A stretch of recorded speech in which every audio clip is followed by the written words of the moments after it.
subcommittee will come to order. The chair recognizes himself for an opening statement. Closing the digital divide has long been a bipartisan priority for this committee. Under both Republican and Democrat majorities, we've discussed and found ways to ensure that every American has access to high-speed broadband. Today, we have the opportunity to achieve this goal with the $42 billion Broadband Equity Access and Deployment, or BEAD, program. I think members of both parties would agree that BEAD has not gone as we had hoped. After almost 4 years, not a single home has been connected. Some in my party wanted to completely scrap the BEAD program and start over because of how the previous administration ran the program. But that is not my view. And we want to move forward, and we want to move forward as quickly as possible. And my goal is to fix this program so that it can be deployed, so the broadband can be deployed quickly. The name of my bill that I introduced to do this is called the Speed for BEAD Act, and it reflects this priority. I'm pleased that many of my proposed reforms have been adopted by the Trump administration and that they're working quickly to review and approve state proposals. Still, money alone will not close the digital divide. Burdensome, opaque, and expensive permitting reviews that exist at every level of government continue to prevent or delay deployment. I've heard this from broadband providers across the country. In my home state of North Carolina, one provider has waited over a year for the Department of the Interior to review its application to build on federal land, even though the agency is required to provide a response within 270 days. Another North Carolina provider, their project was delayed because it has to do historic preservation review, despite the fact it's on previously disturbed terrain that likely already had a review. And this is in addition to lengthy state and local application reviews that can include excessive costs unrelated to approving the permit. Unless we streamline the permitting process, all the money we've dedicated to deployment will be tied up in burdensome reviews, resulting in more unnecessary delays, forcing millions of Americans to continue to wait for connectivity. Energy and Commerce Committee Republicans are committed to reforming this process. For the past 3 Congresses, we have introduced a package of bills to address this problem. Each of these bills tackles an obstacle that has either prevented, delayed, or complicated deployment with the goal of instilling certainty, predictability, and savings into this process. For example, my RAPID Act would exempt small cell wireless antennas from burdensome and expensive environmental and historic preservation reviews, as well as reform the tribal notification process to expedite wireless broadband deployment. I look forward to the discussion today to find the best path forward together, Republicans and Democrats. Some of these bills passed the House last Congress with bipartisan support. I hope we can pass those bills as well as the others into law this Congress. Enacting this package will make deploying broadband cheaper, more predictable, and less burdensome, ultimately connecting more Americans. That's the bottom line. I want to acknowledge our partners at the Federal Communications Commission for their work on this issue. Under then Chairman Pies, the FCC used its authorities to remove state and local obstacles for deployment. They work to implement shot clocks and cap fees where they can. Their work is continuing under Chairman Brendan Carr, as they will seek comment later this month on additional proposals. We are grateful for this work, and through these bills, hope to codify and build on what they have done. I hope that instead of playing the blame game today, we can focus on making sure every American has access to the broadband service that is essential to life in the 21st century. We have an esteemed panel of witnesses with us today, all of whom have expertise with the challenges of deploying broadband. I look forward to hearing from them, and I look forward to this discussion. And now I recognize the ranking member, the gentlelady from California, for her opening statement. Thank you very much, Mr. Chairman. Before we begin today's hearing, I want to start with something that should unite us.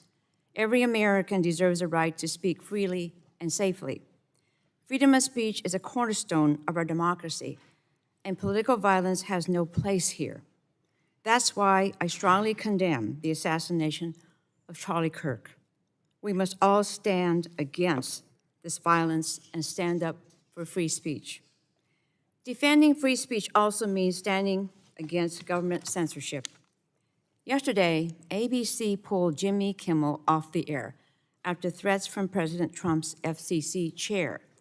That's censorship, plain and simple, a direct attack on the First Amendment.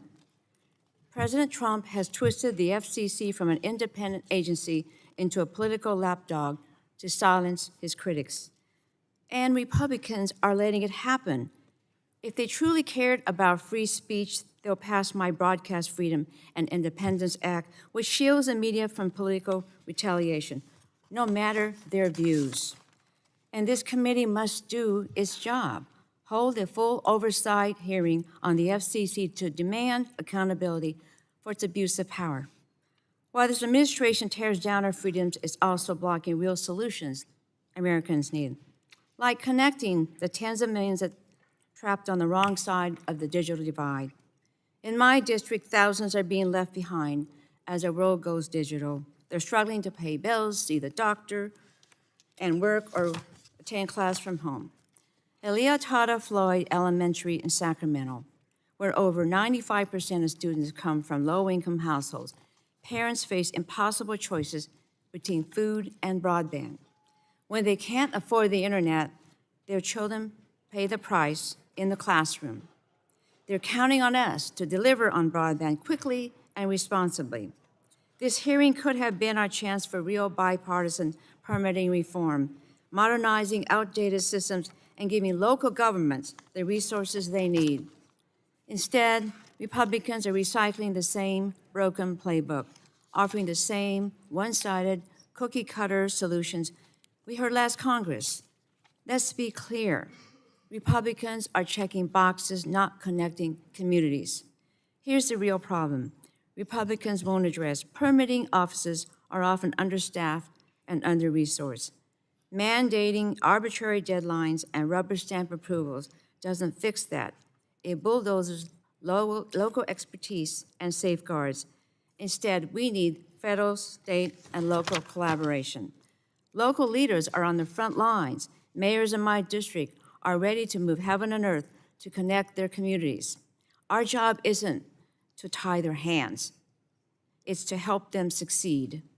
This doesn't mean the status quo is perfect. We can and should improve permitting predictability and effectiveness, especially at the federal level. That's why I'm co-leading the Digital Applications Act with Congresswoman Kamek. It creates a one-stop online portal to process and track broadband permitting on federal land. That's real streamlining, practical, efficient, respectful of safeguards and local needs. We've succeeded before with bipartisan, dig once policies and consensus-driven FCC reforms. We should build on that, not tear it down. And let's not forget the bigger crisis. Permitting reform means nothing if President Trump guts broadband funding. The bipartisan infrastructure law made a historic $65 billion investment in broadband through BEAD and digital equity programs so more people can benefit from internet access. In my district, community organizations were ready to use this funding to help people like Mohammed, a community college student who needed affordable, reliable internet to take classes and build his career. He joined Computer for Kids, a digital navigators program offering tools to engage digitally in the greater Sacramento region. Broadband affordability and digital equity make stories like his possible. But President Trump is freezing broadband funding, undoing states' work, and slashing affordability protections. His changes will cost consumers more while delivering less.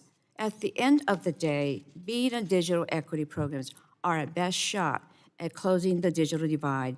Without them, permitting reform is just a Band-Aid on a gaping wound.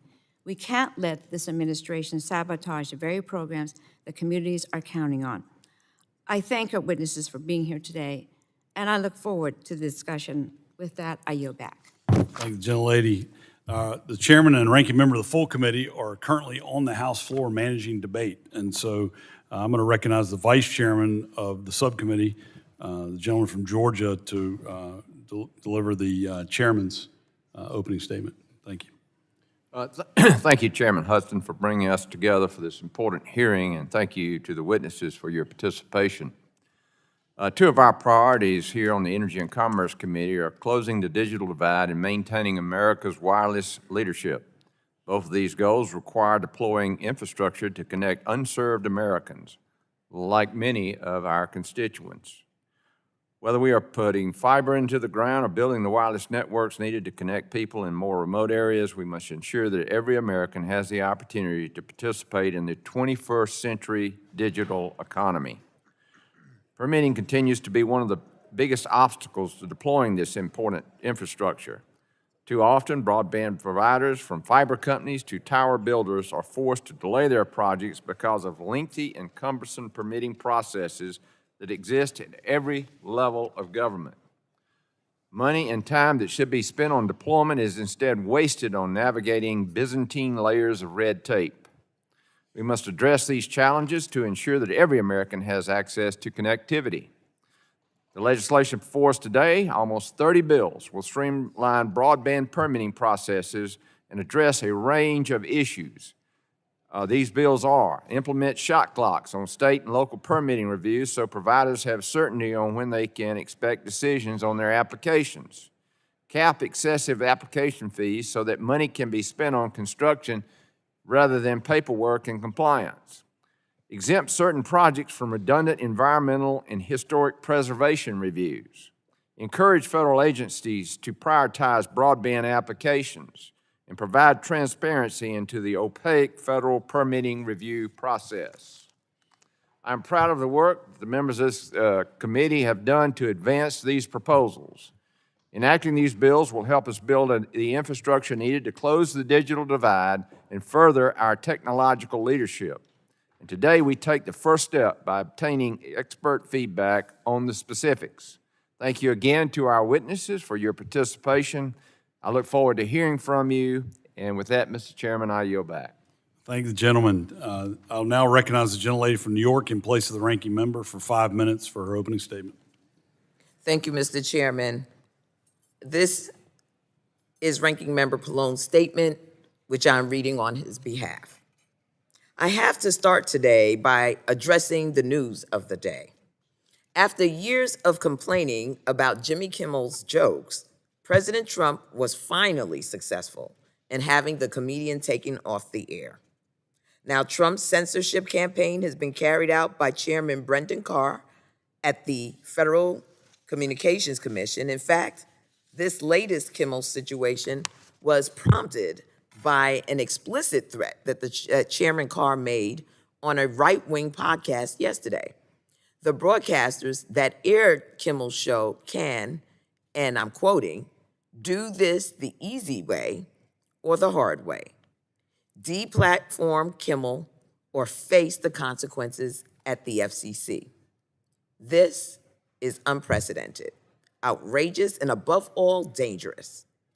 In the past, members of this subcommittee, both Republican and Democrat, have been among the most vocal in calling out violations of the First Amendment. So I demand today, Mr. Chairman, that we convene an FCC oversight hearing immediately so we can have an opportunity to hold Chairman Carr accountable for the way he has weaponized the FCC against free speech and expression. With that, I will turn to the issue at hand. Fast, reliable, affordable broadband internet is absolutely essential to modern life. It is the engine that powers most of our daily lives, and that's why I'm so disturbed that the Trump administration is refusing to get broadband infrastructure funding out the door. It isn't supposed to be optional.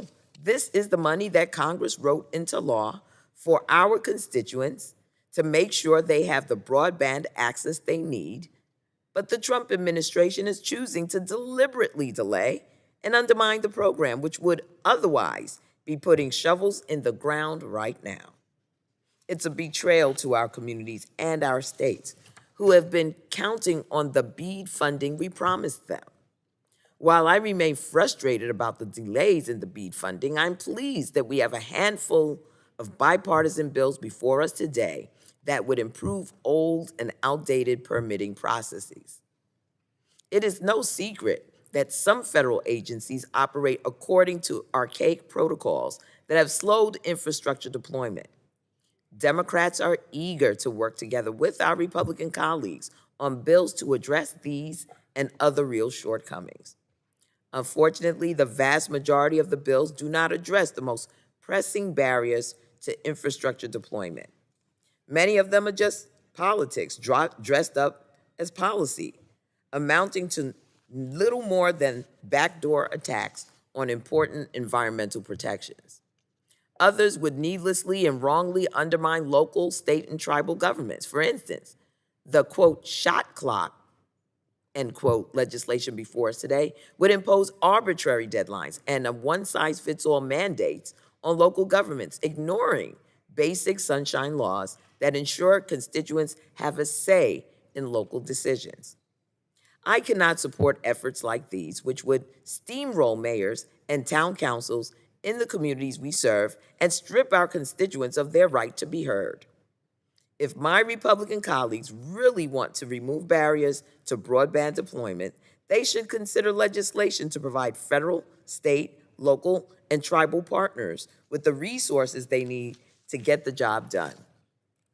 Passing a bill here in Washington that simply tells local and tribal governments to not only do more, but to do it more quickly and with less is simply not a real solution. The truth is, no amount of permitting reform can make up for the damage the Trump administration is actively doing to broadband deployment by delaying the BEAD program, which should have broken ground at the beginning of the year.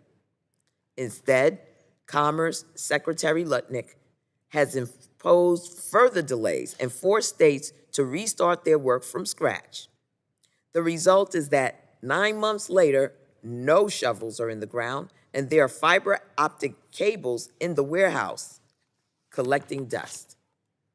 Now, entire communities will remain disconnected and unable to access broadband internet. The Trump administration is also poised to spend billions of dollars to subsidize inferior service options like satellite, which every American can already access today. Low Earth orbit satellite broadband service like Elon Musk's Starlink is the main beneficiary of Secretary Lutnick's meddling with the BEAD program. But federal investments in broadband deployment are meant to build infrastructure to communities that the private sector has not reached. It appears Secretary Lutnick's plan is to saddle communities with the cheapest service available so that he and President Trump can illegally claw back tens of billions of broadband dollars that were promised to our states. With that, Mr. Chairman, I yield back the balance of my time. Thank you, gentlelady. And I would just like to remind all members of this committee that this is a really important hearing. These witnesses have made extraordinary effort to be here today to testify. I hope we can really focus on this issue at hand of how quickly we can get broadband deployed. And I think we may have some disagreements about how to get there, but I really hope we can stay focused on that. I hear both the ranking member of the subcommittee and the full committee raise concerns about the Jimmy Kimmel issue. I just think maybe we can move beyond that and focus on the issue at hand. I find it interesting they raise that because 2 senior members of this committee in February of 2021 wrote the CEOs of 12 content providers asking them to censor Fox News and Newsmax and other organizations because of what they claim to be misinformation. I also have a letter I remember from March 1st of 2023 where both Hakeem Jeffries and Charles Schumer wrote a threatening letter to Fox News saying that they needed to take action against Tucker Carlson. And lo and behold, a month later, they fired Tucker Carlson. So I just find it a little bit curious that folks are raising this issue in this way now. I hope we can just put this aside and let's focus on the issue at hand and show respect to these great witnesses who are here. As we've now concluded member opening statements, the chair reminds members that pursuant to the committee rules, all members' opening statements will be made part of the record. We'd like to thank our witnesses for being here today to testify before the subcommittee. Our witnesses will have 5 minutes each to provide an opening statement, which will be followed by a round of questions from the members of the committee. The witnesses here before us today are Jonathan Spalter, President and CEO, U.S. Telecom, the Broadband Association; Patrick Halley, President and CEO, the Wireless Infrastructure Association; Stacy Pies, Senior Vice President of Government Affairs and Policy, Encompass; and Drew Garner, Director of Policy Engagement, Benton Institute for Broadband and Society. Thank you all for being here today. Mr. Spalter, you are recognized for 5 minutes. Well, thank you very much, Chairman Hudson and Ranking Member Matsui, all members of the subcommittee who are convening us here today. You know, one of the many statistics that are flying around social media, and I confirm it by a human being source, not just by ChatGPT, is that for kids that are entering primary school, 65% of the jobs available to them will be in fields that don't yet exist. But here's the catch. That statistic actually comes from 2016. Those same kids now are just entering or are freshmen in high school, and they're staring at an uncertain future, preparing to make very big choices that were going to shape their lives as well as our nation's future. And we owe it to them and every generation coming up behind them to move with urgency today on the matter before us, to build the networks that will carry them into the careers, industries, and innovations that they and we can barely imagine. And we know that permitting delays are one of the single greatest barriers to their future. Without timely permits, there is no broadband. And this requires policy reforms, but it also requires a shift in our collective mindset toward practicality, towards common sense, outcomes over bureaucracy, more green lights, and less red tape. And we think there are 3 big principles to help us get there. The first is let's cut duplication. In places where infrastructure already exists, obviously, where rights of way have already been studied, let's not go back to square one. Let's expedite the approvals. Second, clear timelines. On federal lands, that means decisions within 30 days. If after 60 days of no decision, then that's the decision. The permit is deemed granted. We move, we build, we connect. Third is end the gridlock. Where permitting delays are unreasonable or simply unsolvable, there must be rational federal mechanisms to ensure that broadband deployment can keep moving forward. Now, permitting horror stories can be shared around a campfire with a flashlight under your chin, and we've all heard far too many. And I'm happy to share more in my testimony. But what we found is that the problem is rarely rejection. It's delay. Crews are hired, equipment is staged, capital is invested, and then projects vanish into permitting purgatory. And we're not here asking to lower standards. We're here seeking better processes. Our country can no longer afford to keep reciting the same old excuses. If that's all we accomplish today, then we repeat the very same bureaucratic failures we're here to try to eradicate. Too much is on the line. The opportunity for every community to be able to compete, to be sites for data centers and advanced manufacturing jobs, America's leadership of the AI revolution, our nation's ability to compete with our global rivals. We know that China right now is salivating as we speak at the thought of American bureaucracy grinding our progress towards innovation to a halt. One of the greatest threats to our connected future is death by 1,000 paper cuts. This is particularly urgent right now, as we've heard, because BEAD will soon be on the clock. Providers, our members, have just 4 short years from award to build and deliver. Permits are the biggest barriers to hitting these important marks. And Mr. Chairman, if broadband permitting stays stuck in the past, many of your constituents will be too. Our global competitors are not waiting, neither can we. Your nation's broadband providers are ready. Our trenchers, our engineers, our splicers, our linemen, our entire broadband workforce, they're raring to go. Let's get them moving. Let's get them building. Thank you very much. Look forward to your questions. Thank you very much. Mr. Halley, you are recognized for 5 minutes for your opening statement. Chairman Hudson, Ranking Member Matsui, and members of the subcommittee, thank you for holding this important and timely hearing. I'm pleased to be here on behalf of the Wireless Infrastructure Association, the principal organization representing the companies that design, build, own, and operate the infrastructure that powers America's mobile and fixed wireless networks. WIA member efforts to deploy and upgrade wireless infrastructure are directly affected by permitting decisions daily, and we welcome the opportunity to share our perspective. Whether it's from the front seat of your car, your own car, or perhaps an autonomous taxi, inside a stadium, on a manufacturing floor, streaming a movie from the comfort of your couch, or while responding to an emergency, access to wireless communications is essential. Wireless connectivity is at the core of every sector of our technology-driven economy. That's why it is so important that the United States is, and that we remain, the global leader in wireless. I'm here today first to share the good news of the American wireless success story. Where we're getting our spectrum and our infrastructure policies right, it is working. Wireless carriers and their infrastructure partners are investing billions annually to close coverage gaps and add network capacity. Mobile broadband speeds are up, way up. Prices are down. Enterprises are increasingly turning to advanced private wireless connectivity, and it's fixed wireless broadband service that's leading the charge to close the digital divide in rural communities, with 13 million homes now connected with 5G fixed wireless home broadband service.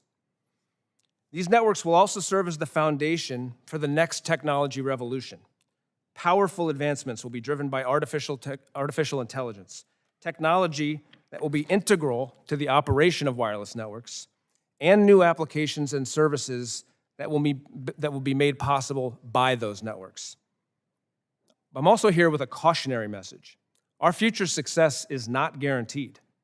It depends on the adoption of smart infrastructure policies that unleash the full power of commercial spectrum. In the months and years ahead, we will collectively focus on the importance of winning the global AI race. And as we continue to reap the benefits of 5G, we will also chart a path towards winning the race to 6G. The reality is that neither of those races can be won unless we win both. The champion will be the country that ushers in an era of unmatched productivity and economic growth and leads advances in national security. That's why this hearing is so important. Congress, led by this subcommittee, already passed landmark legislation earlier this year, providing a pipeline of 800 megahertz of full-power licensed spectrum for commercial use. That was a big deal. And there's still a lot of work to be done to free up this spectrum. The deployment of 6G is expected to start by the end of this decade, and the U.S. mobile industry will need access to at least 600 megahertz by then, just to keep pace globally. So whether it's a macro tower, a small cell, on a rooftop, inside of a building, the full potential of that spectrum depends on access to wireless infrastructure. We are ready to get to work to build that infrastructure that Congress has called for. At the local level, this will mean having coverage sufficient to provide access to life-saving connectivity and enough capacity to take advantage of the full capabilities of 5G and future 6G networks. On the global stage, it's the difference between winning the AI race and standing on the sidelines. WIA seeks a national wireless infrastructure permitting framework, one that respects the important role of local governments and federal agencies in infrastructure siting. In fact, the local government role is essential for the sustainability of the wireless infrastructure ecosystem. We welcome an effective partnership with local governments. Specifically, we need a permitting framework that is predictable, proportionate, and transparent. And the good news is we're not starting from scratch. Building off of legislation, the FCC, in a highly bipartisan manner over the past decade, has adopted a series of rules consistent with these principles. The legislation being considered by this subcommittee today would codify those important bipartisan actions and strengthen the rules of the road. WIA urges Congress to create the certainty our industry and our government partners need to build the networks of today and tomorrow. I know that we all share that goal of connecting every single community. So let's work together to get the job done. Thank you very much. Thank you. Ms. Pies, you are now recognized for 5 minutes to deliver your opening statement. Be sure your mic's on there. Chairman Hudson, Ranking Member Matsui, and distinguished members of the subcommittee, thank you for the opportunity to testify on behalf of Encompass and our members. My name is Stacy Pies, and I'm the Senior Vice President of Government Relations and Policy at Encompass. I have the privilege of representing the creators, builders, and adopters of our digital ecosystem. These are the companies that are responsible for the infrastructure powering America's broadband and AI future. Together, we work to advance policies that turn investment into innovation and connect communities to the future. Today, we are all focused on the builders, the companies that are making the critical investments to bring advanced networks and technologies into everyday life. These builders need a permitting system that strengthens communities and secures our nation's economic leadership and national security. We commend this committee for considering legislative solutions today that will address some of the most persistent barriers to investment and deployment. The bills before you represent precisely the kind of leadership we need to ensure America's digital infrastructure keeps pace with innovation. We are at a pivotal moment. The U.S. is investing billions in broadband and AI infrastructure. Our builders are ready. Our capital is waiting, but our permitting system is stuck in the past. That is why Encompass strongly supports permitting reform efforts such as the RAIL Act, led by Congressman John Joyce, as well as FCC Chairman Carr's Build America agenda. These efforts are not just about cutting red tape, they're about unleashing America's economic potential and securing our global competitive edge. Let me be clear, permitting reform is economic policy. Every day of delay costs jobs, stifles innovation, and risks ceding our leadership to nations that are building faster than we are.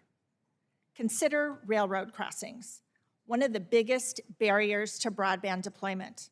We have seen fees as high as $45,000 per crossing and delays stretching nearly 2 years. That's not just a hurdle, it is a derailment. The RAIL Act addresses this issue, establishing a fair and streamlined process that balances safety and local authority with the goal of getting networks built. We also commend NTIA's work on BEAD. But permitting reform must go further. Private investments face the same broken system. Across the board, providers face a maze of duplicative reviews and inconsistent standards. Congress should extend streamlined permitting across all investments so every dollar delivers its full value. And we cannot afford to look backwards. AI infrastructure is coming fast. It needs fiber, energy generation and transmission, and advanced data centers. These projects can't wait years for permits to be issued. Congress must streamline the deployment of multi-state fiber routes and energy corridors to support the AI revolution. If we do not act now, we will risk falling behind. And we applaud Chairman Carr's leadership at the FCC. His Build America agenda demonstrates what can be achieved, establishing strict, clear timelines, investigating prohibitions on deployment, and making the process transparent. And we look forward to working with him as he investigates and removes additional barriers to deployment. And we encourage you and Congress to codify the FCC's reforms. Finally, Congress must empower local leaders. With BEAD and private capital flooding in, many communities are struggling to keep up. That's why we commend states like North Carolina, which have taken proactive steps to streamline permitting as part of its BEAD implementation strategy, recognizing that faster approvals are essential to meeting deployment deadlines and maximizing impact. With this consistent approach, states should be encouraged to support digital permitting tools, skilled staff, standardized timelines, and emerging infrastructure needs such as AI corridors and high-capacity connections. We appreciate the committee's attention to the practical challenges of implementation. So let me close with this. America's broadband future and the AI innovation it will power depends on the infrastructure we build today. We can either lead the world in deployment, or we can lead in excuses for why international competitors are moving faster in deploying emerging technologies. Builders are ready. Permits should be too. Thank you. Thank you. Mr. Garner, you are recognized for 5 minutes for an opening statement. Thank you. Chairman Hudson, Chairman Guthrie, Ranking Member Matsui, Ranking Member Pallone, and members of the subcommittee, thank you for the opportunity to speak with you today. The United States is about to make the largest investment in broadband in our nation's history. This investment, the $42 billion Broadband Equity Access and Deployment Program, or BEAD, has the potential to drive high-quality, affordable broadband to every last home and business throughout rural America. But BEAD's historic level of deployment will put historic pressure on permitting authorities. And this is especially true in rural areas, where permitting capacity is lowest and BEAD activity will be highest. Such permitting bottlenecks are a fundamental threat to BEAD's success. Fortunately, Congress gave BEAD the power to fix those bottlenecks. Congress did not restrict BEAD to simply buying spools of wire and satellite dishes. No, it mandated that BEAD fund initiatives to ensure networks are deployed on time and deliver maximum value to their communities. These non-deployment uses, which were written by bipartisan members of Congress, give BEAD the ability to promote things like workforce development, AI, and, to the point of this hearing, permitting improvements. In fact, until recently, states were planning to use non-deployment funding to address many of the topics we will discuss today: surging staff to capacity to local governments, streamlining and modernizing permitting processes, and increasing transparency and standardization. But all of that ended on June 6th, when the National Telecommunications and Information Administration, NTIA, fundamentally restructured BEAD. Before June 6th, BEAD was poised to bring reliable, affordable, high-speed internet service to millions of rural Americans. A handful of states were even ready to begin construction. But then NTIA's leadership hit the reset button. They created new rules to make BEAD prioritize cost-cutting over everything else, and they gave states a mere 3 months to implement these changes, an impossible task, as time would show. Suddenly faced with the expensive prospect of re-engineering applications for a now unfavorable program, many ISPs dropped out. And now we are seeing the consequences.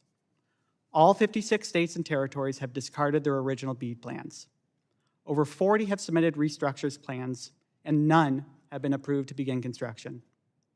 Preliminary results indicate that the mixture of technologies have shifted markedly away from fiber and towards low Earth orbit LEO satellite, with Kuiper and Starlink ranking first and second in terms of location one by a wide margin. Yes, many locations will probably still get fiber, but the distribution is extraordinarily uneven across the country, with some states achieving over 90% and others under 10%. Such low outcomes are devastating for rural communities. They know better than anyone that only fiber can guarantee their connectivity. Those who don't get fiber now may never get another chance. And as AI and other innovations demand more and more bandwidth, these communities will fall further and further behind. BEAD also no longer addresses the primary cause of the digital divide, which is affordability. Thanks to the restructuring, a subscription that would have cost $30 a month may now cost in excess of $80 a month. If people can't afford to use these networks that their tax dollars are building, what was the point of building them? Unfortunately, NTIA is about to restructure BEAD for a second time. The agency will soon roll out price caps that are designed to cut fiber from state plans with all the precision of a lawnmower. NTIA's goal, seemingly, is to increase the amount of non-deployment funds available for them to claw back. That would mean no money for permitting improvements. The impact on states would be disastrous. For example, in North Carolina, the upcoming changes could drop the state from 68% fiber, 38% satellite, to nearly 50-50, and it would cut over $1 billion in non-deployment funds from the state budget. Other states would not fare much better. ISPs, including many small ones, would lose well over half of their funds. NTIA's Chief of Staff recently said that BEAD is a deployment program, not a non-deployment program. That is wrong. It is wrong on the law, and it is wrong on principle. BEAD is a connectivity program, and that is why bipartisan members of Congress designed it to address all aspects of the digital divide. NTIA's misunderstanding of its own program not only threatens billions of dollars in non-deployment funding, it risks connectivity for millions of rural Americans who desperately need it. Thank you, and I look forward to your questions. Thank the gentleman. We'll now begin questioning, and I recognize myself for the first 5 minutes. Mr. Spalter, many of your members are helping close the digital divide. What's the risk of their efforts and programs like BEAD if we don't address permitting delays? It would be catastrophic. We are focused entirely on deployment as efficiently and quickly as possible, but the other side of the coin is we're not going to be able to do that without certainty, clarity, speed, and efficiency in how we're doing permitting reform. We need to move now. The only people that will actually suffer if we don't are your constituents. Thank you for that. Have your members faced more permitting challenges from state and local, at the state and local level, or more at the federal level? We face challenges on both sides, both federally and at the state and local level. We want to be able to deliver fiber broadband as broadly and widely as possible, and we think that there are solution sets that will allow us to do so. We're looking forward to working both with state and local partners, but also to deal with federal land permitting to ensure that we can achieve our goals of a fully connected nation. Thank you. Mr. Halley, the Federal Communications Commission used its authorities to streamline state and local permitting process by implementing shot clocks, capping fees. Have these rules helped expedite infrastructure development? Yes, they've significantly helped expedite infrastructure deployment. The thing I think is really important also to recognize is what the FCC has done over the last decade is implement legislation passed by Congress through the adoption of multiple bipartisan orders at the FCC, and they've done exactly what you've said. They've said, let's treat projects that are modifying an existing structure different than treating a project that is brand new. That's logical, right? It makes sense. It said, let's have fees that are proportionate to the type of project that it is, and that everything about it is a transparent process. And when you do that, you end up with a country that has some of the best wireless networks in the entire world. Why is it necessary for Congress to codify these rules? Only Congress can speak with a voice that creates one strong national law. The FCC adopts rules, and those rules have been extremely helpful. However, like a lot of the things that the FCC does, they are sometimes challenged, right, at the local level. And you end up with, unfortunately, a process where, for the vast majority of us, luckily it is working, and we are deploying wireless connectivity faster than we ever have. But there are still instances where in some communities, those rules aren't followed, and that ends up with litigation. And I think we'd be a lot better off if we spent a lot more time deploying broadband connectivity based on a strong national law that you pass than debating what the rules are in federal courts across the country. I agree with that. Are there areas where Congress should go farther than what the FCC has already enacted? Well, I think one thing you can do is really focus on federal lands. Mr. Spalter said we have problems at the local level and on federal. That's true for wireless as well. For example, GAO issued a report, it was last year, and it said that roughly half of the applications that are being filed for permits on federal lands are not meeting the deadline that you set of 270 days. Mind you, that's 9 months to review applications for deployment on federal lands. And perhaps even more troubling is the fact that there's a significant amount of applications where they actually didn't know when they had been filed, so they couldn't track them at all. And that's why I think something that Congress can really focus on in a helpful way, and I'm pleased to see several bills do that. Thank you. Ms. Pies, a number of states have enacted legislation addressing broadband deployment through rail crossings. What impact have those laws had on deployment, and what best practices can we take from those laws? Mike. Yeah. It's technology. Yeah. I appreciate that question because railroad crossings are one of the biggest barriers to deployment, especially in rural areas of the country. When we have providers who have to cross railways, they end up the deployment process ends up lasting an additional year to 2 years beyond what it would take just to deploy the technology. So it's creating a new divide. We've got providers who are deciding they're not going to deploy if they have to cross the railway because the additional cost and the additional time involved creates a barrier that is unsolvable. Well, have we seen any of the state laws help in this process? Yes, and actually the RAIL Act is modeled on some of those state laws. We have laws in Virginia and Minnesota and Illinois, some of them passed many years ago, that have created progress. And just like Patrick discussed the need for congressional action, having one unified process that enables both the railways and the broadband providers to know exactly what they're working with, what the timeframes are, to ensure that costs are actual and reasonable costs, and to ensure that safety standards are followed is really critical nationwide. Thank you for that. My time's expired. So I'll now recognize the ranking member of the committee for 5 minutes for your questions. Thank you, Mr. Chairman. You know, we know the BEAD program is the single largest federal broadband investment in American history, dedicating over $42 billion to connect every home and business in America. We're all excited about that.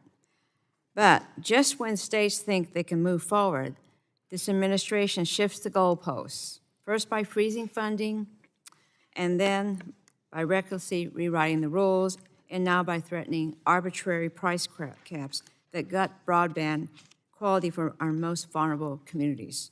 Mr. Garner, you've been working on this a long time. How will this administration's BEAD changes impact our ability to connect every American to reliable, affordable broadband?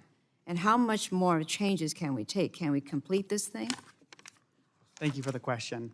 So the changes NTIA has already made will make it so that BEAD cannot reach every unserved American in the country. They have instituted a new criteria by which locations that are too expensive just simply are no longer eligible for BEAD. So by definition, it will not serve everyone. But of the people it does serve now, on average, they will get more expensive service that is slower and less reliable, and fewer people are going to get it. The investments they're making are not going to pay off over the long term. They're not going to be as reliable for generating the economic development that we sort of expected to see from the original BEAD program. Oh, that's very disappointing, since we're all excited about connecting every American. Now, broadband infrastructure means nothing if people can't afford to use it even, or lack the skills to do so. That's why President Trump's illegal axing of digital equity grants, including $70 million for my own state, is so devastating. He's ripping away funding meant to help workers learn digital skills, seniors avoid scams, and families use telehealth and other cost-saving tools. Mr. Garner, how does this affect the communities that need help the most and the local organizations that are counting on the funding to serve them? So by cutting the Digital Equity Act, in addition to a host of other changes to the BEAD program, the loss of the ACP, this means that we're going to get less return on our investment from the BEAD program. The people are not going to be able to use the networks nearly as effectively as we wanted. Additionally, when we bring internet to many of these communities for the first time, we're bringing both the best the internet has to offer, but also a lot of the worst, the scams and all the dangers that can happen. So without the digital equity money to help people be safe online, we're creating inadvertently additional risks. Sounds worse and worse here. Now, I'm disappointed that this hearing is being used to push partisan proposals that gut environmental protections and override local authorities rather than focusing on practical solutions to real problems. Where permitting can be improved, Democrats are ready to work on bipartisan solutions. That's why I co-lead the Digital Applications Act with Congresswoman Kamek. This bill fixes a major barrier for broadband deployment, inconsistent permitting timelines, and paperwork access federal agencies, across federal agencies. Mr. Halley, would you explain how a digital standardized permitting portal can reduce administrative burdens and speed deployment? I think we should be focused on digital tools and not focus our energy on paper applications anymore, and that's why your bill is so important. One of the most important things we can do is just make the process as easy as possible for those who are on the receiving end of a lot of permits. And so we're very supportive of your legislation that would require the adoption and use of online portals and digital tools to expedite the process. Okay. Now, a smart broadband strategy doesn't mean throwing billions at the cheapest technology, especially if it means abandoning affordability and capacity to adapt to future connectivity needs.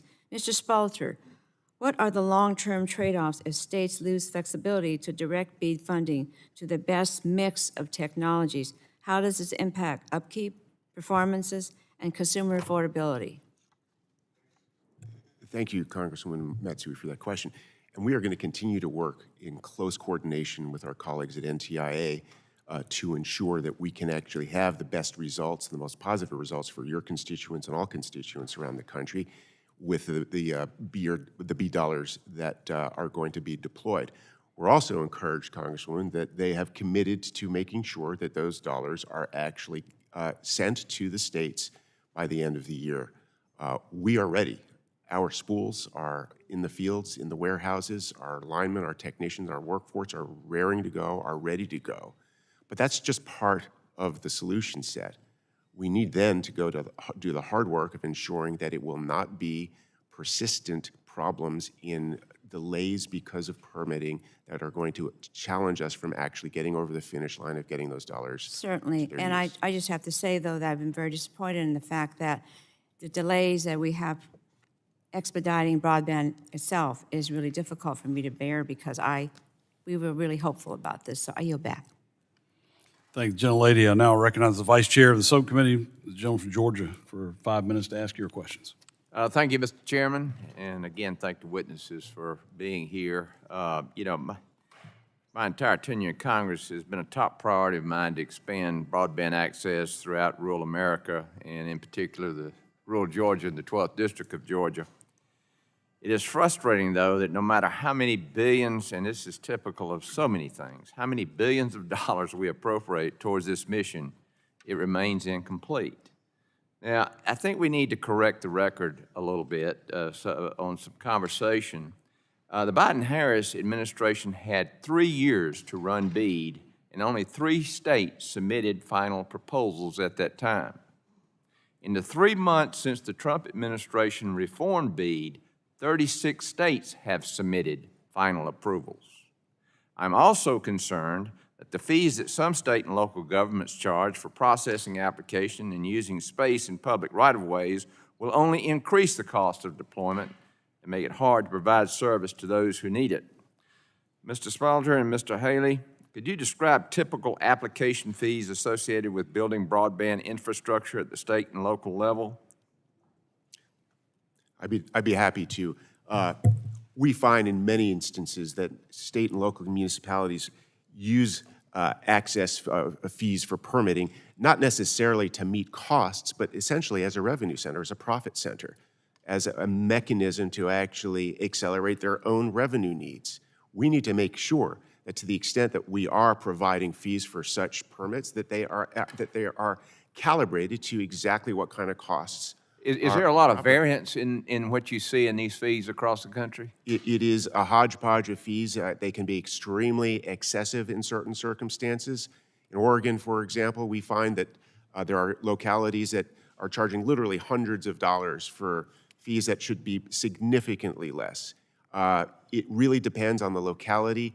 The diversity of mechanisms in which we actually have to apply for those permits is extremely variable. We still are talking about using hard copy and triplicates on non-standard page sizes, in addition to often exorbitant fees that are unmoored from the actual costs that should be associated with fees. We need to be able to address these in a more efficient way, and we're so glad that your work, Congressman Allen, and this committee's work is driving us towards that. Thank you. Mr. Halley? Yeah, on the wireless side, one of the things that the FCC has taken a look at is making sure that fees for applications for co-location on existing infrastructure or new builds are cost-based.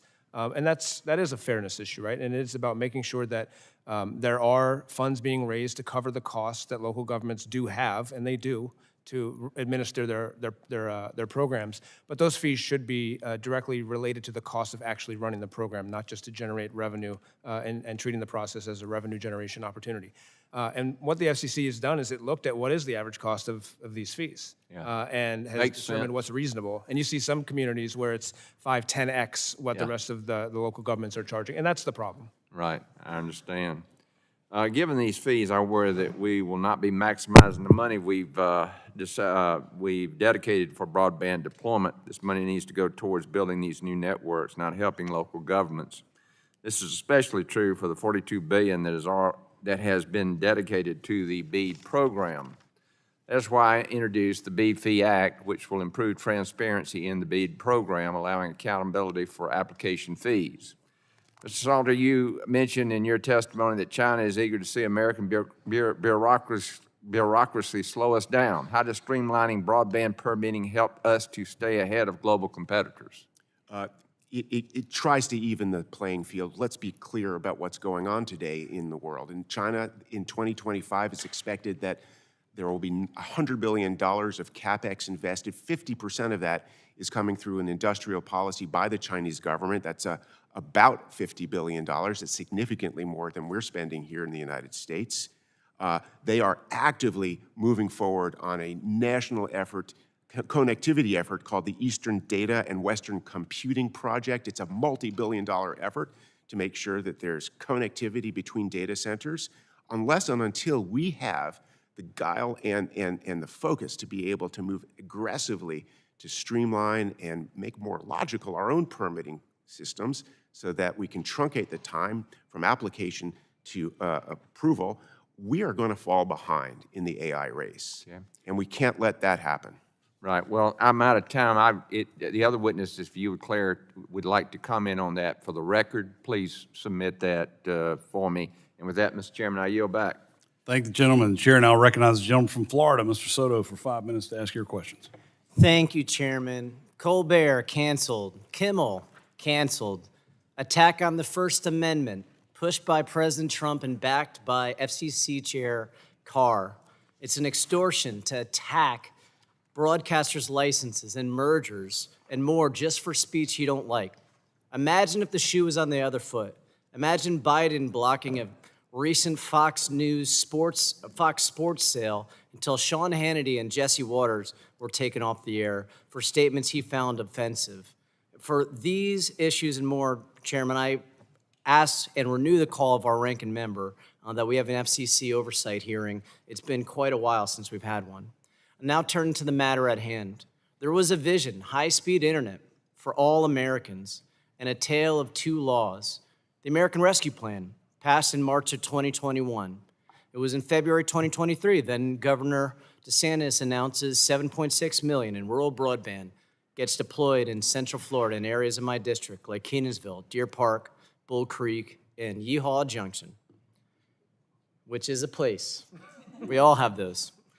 Infrastructure law, passed in a bipartisan way November 2021. June 2023, allocations announced. End of 2024, all states' plans are approved. It's been an 8-month delay. Why? Because President Trump stopped the program, and then adding tariffs and mass deportations hasn't hurt either. 5.8 million Americans are still waiting, including many folks in rural areas of Florida. Permitting reform is part of the solution, so this is an important topic, but so are some of these other issues that we're talking through. Mr. Spalter, how has tariffs affected broadband lately? How has that increased the costs? Are we going to just get less bang for the buck with the money we're spending now because of the tariffs? At the moment, we're evaluating closely to the extent our supply chains are impacted by potential impacts from tariffs, but I will tell you that all of our broadband providers, all of our members have already pre-positioned their infrastructure, their human capacity, and are ready to go to deploy as quickly and aggressively as possible given current circumstances. And we're going to continue to work with our partners, both at the state and local level, but also across the administration to ensure that we can allow them to do their work as aggressively as possible. Where do you think the balance is with local governments? You know, I know there's constantly a tension as we're going through. I have a bunch of little towns in my area and counties. They want some say in it, but we have to make sure we can deploy this. What do you think that balance is to make sure we could get this broadband out the door? To the extent that you're referencing the balance of local officials in the discussion of permitting, Sure. I think, of course, our state, local, and municipalities have to have a clear and a voice. Local expertise is extraordinarily important. And I think our overall goal has to be collectively never to lower our standards when it comes to permit review.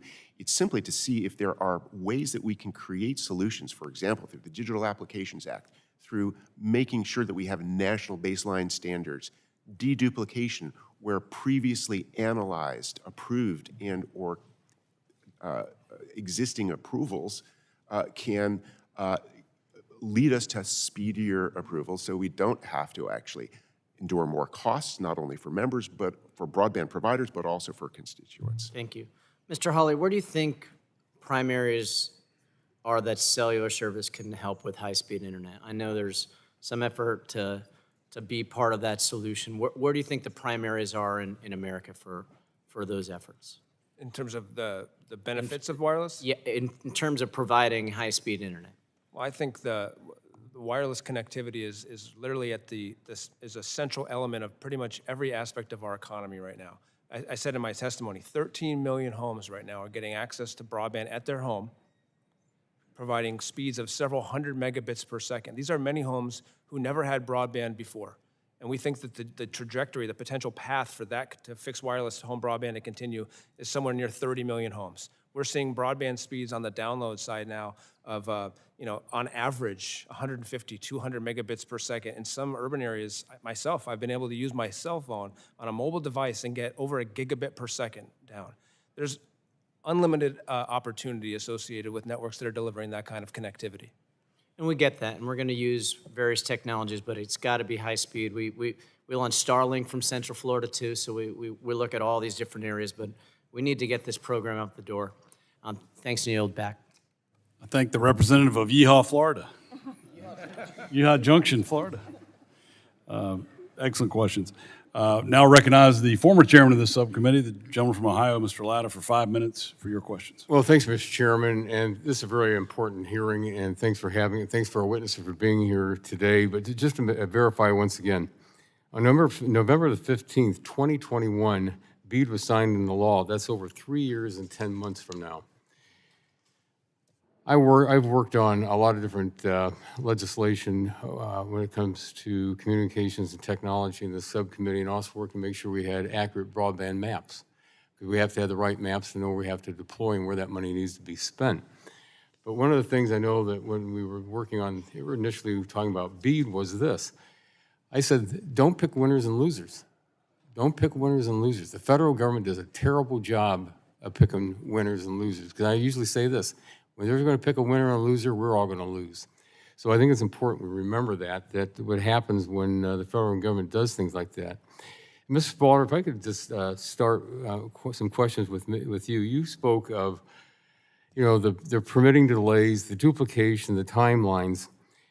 And one of the things I'd like to ask is, what happens to your workforce? When you can't get people out there to start deploying, what's your workforce doing at that time? They can actually be either redundant or literally waiting around for green lights to be able to deploy. And it's not just human capacity, but it's also infrastructure capacity. And that actually it creates costs not only for broadband providers, it has potential job impacts. It also creates challenges in terms of economic productivity for the communities that we're meant to serve. Every day, constituents in your community don't get broadband access creates economic challenges for that household. Well, let me ask this, because you bring up an interesting point. Is $42.8 billion the same worth as it was in November of 2021 as it is today? It is. It sounds like a lot of money, but we know that inflation and everything else, that amount has actually decreased. So costs go up. And so that $42.8 billion is not the same value that we had at that time. So I think, especially listening to your testimony, it makes me think about that. Time is money. Mr. Hawley, if I could ask a couple of questions. You know, when you were talking about the delays out there, you know, on the federal government, on going across federal lands, that 270 days that they're supposed to be getting something done, if the federal government agencies, departments don't come up and get something done, what are the consequences that they face? I think we have to think about what happens on federal lands, right? We all enjoy our beautiful national parks. People's lives are at risk when they don't have connectivity. Lives get saved when they do have connectivity. I actually just learned yesterday that the GW Parkway and the BW Parkway are on federal lands. I didn't know that. But it sure is important to me that we have good connectivity on the roads that consumers are using as they travel across federal lands. There are workers on federal lands, whether it's energy projects or people who are working at those parks. That connectivity is important. And the other thing is there are a lot of homes that are adjacent to federal lands. And so making sure that we have connectivity and that the federal lands are a part of that solution is really important. I was actually at a meeting earlier this week with a CEO of an executive at a tower company, and he was telling me about the towers they had built on a national park in the middle of the country. And what they're doing now, the park rangers, when people go in to hike to certain parts of the park, they give them a device, and it tracks where they are. It only works because there's cellular connectivity now so that they can see where they are.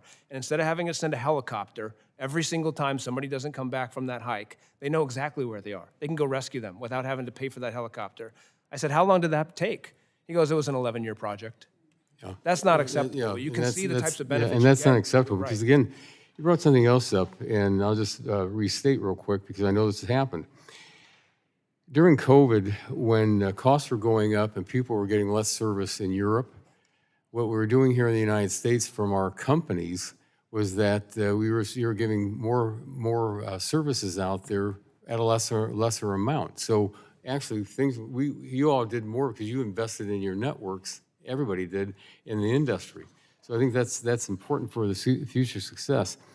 And I know in my last 28 seconds, sorry about this, Mr. Chairman, just question about Encompass. You know, when you talk about the delays out there, you know, you get fewer people connected. But what does that do to schools, for telehealth, and businesses out there, and people just wanting to stay connected with loved ones? And I only got about 8 seconds left. We've heard about the dramatic impact of a lack of connectivity for consumers and for businesses from our other witnesses. I really appreciate the fact that you highlighted schools and rural healthcare, hospitals, because the connectivity in many ways is even more critical. And our funds today, whether they are coming from the federal government or they are private sector investments, which a lot of our companies do not take federal funding, they invest their own money, need to be able to get through the permitting process so that we have school children who are connected, so that we have, I'll brag, my son, who's going to be a doctor in a few years, can participate in telehealth programs. Without the connectivity, those people who are beneficiaries of those programs will not have that. Well, thank you very much, Mr. Chairman. I'm sorry my time overran, and my time has expired, and I will yield back. Thank you very much. I thank the gentleman. The chair now recognizes the gentlelady from New York, Ms. Clark, for 5 minutes to ask your questions. Good afternoon, and thank you, Chairman Hudson. I thank our Chairman Guthrie in absentia, to our ranking member in absentia, and certainly to our ranking member Matsui of this subcommittee for holding this very important hearing. And thank you to our esteemed panel of witnesses for joining us today. Access to reliable, high-speed internet is essential in an increasingly digital society. And I'm proud of the work Democrats on this committee have done to bridge the digital divide in America. However, we continue to face obstacles in the deployment of broadband services that could help millions of Americans in underserved areas. This past June, the National Telecommunications and Information Administration restructured the BEAD program, causing more delays in the construction of reliable communications infrastructure. These delays make taxpayers wait longer and settle for less reliable and more costly internet services. This is not the goal of our $42 billion investment in the BEAD program. We want to increase access to high-speed internet, not prevent it. I look forward to working with my colleagues on this committee to explore pathways to equitably streamline these permitting processes, bridge the digital divide, and unleash the full potential of our nation. My first question is to Mr. Garner. Mr. Garner, as this committee looks at efforts to streamline broadband deployment, what factors should we consider to ensure that low-income and minority communities who have been subjected to both traditional and digital redlining in the past do not continue to be left behind? And other witnesses, you can chime in where you feel necessary. Thank you. Yeah, so broadband is definitely not just a rural issue. Permitting reform by lowering barriers to entry can increase competition, and it can also give cities a way to sort of say, we need to serve these areas, so you can't leave these areas behind. You have to rectify some of the wrongs of the past. And you need to make sure that these projects meet our needs. Also, I'd say that BEAD, in its non-deployment funding, by law, allows some of that funding to wire apartment buildings or to provide public Wi-Fi or to do broadband adoption, all efforts that will address that urban or digitally redlined community.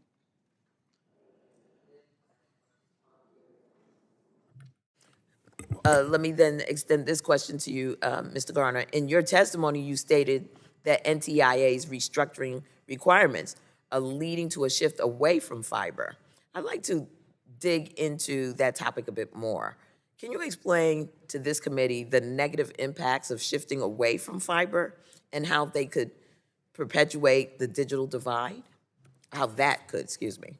Yeah, so shifting away from fiber is similar from shifting from paved roads to dirt roads. Dirt roads may be cheaper, but you're gonna do a whole lot less economic development, healthcare. You're not gonna grow a modern economy with dirt roads, and the same is true for fiber. So as we lose fiber, the areas that lose it are going to lose all the economic benefits that it drives, the entrepreneurship, the increased investment, the government efficiency. For example, FEMA now requires you to get online, have an email address, and work through these portals, use your digital skills to be able to access government benefits. That saves the government money. It ensures people can use their programs too. So it is going to be a very big blow for the communities that miss out on this arguably last best chance they'll ever have at getting the infrastructure of the future. And in terms of just sort of the efficiencies, I think that one of the concerns is that, we know that fiber optics, can withstand far more traffic than any other sort of infrastructure. Would you give a little bit more detail on why fiber is such a game changer, if you will? Yeah, it's bandwidth capacity. It can handle anything you throw at it. Whatever that comes in the future, whatever you need today, it will be a guaranteed connectivity. But also, once you get it to the household, it is guaranteed to work, and it's gonna work for 50 years. All their services, while they have their roles, they cannot give that guarantee. If you live on a hill, if you live in mountains, if you live near trees, if you're in a somewhat densely populated area, a lot of these other systems, like satellite, just simply will not reliably give you broadband service. Very well. Thank you very much, Mr. Chairman. I yield back. Thank the gentlelady. And now recognize the gentleman from Virginia, Mr. Griffith, for 5 minutes to ask your questions. Thank you, Mr. Chairman. I'd like to start by asking for unanimous consent to insert several letters into the record.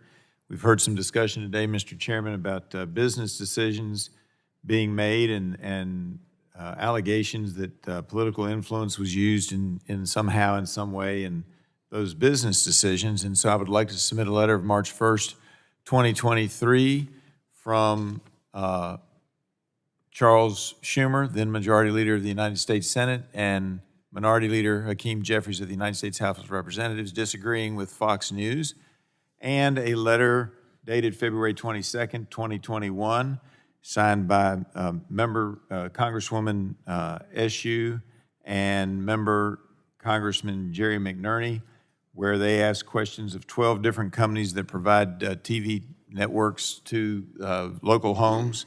And in one of the questions, they specifically asked, are you planning to continue carrying Fox News, Newsmax, and One America News Network on UVerse, DirecTV, and AT&T TV, both now and beyond any contract renewal date? If so, why?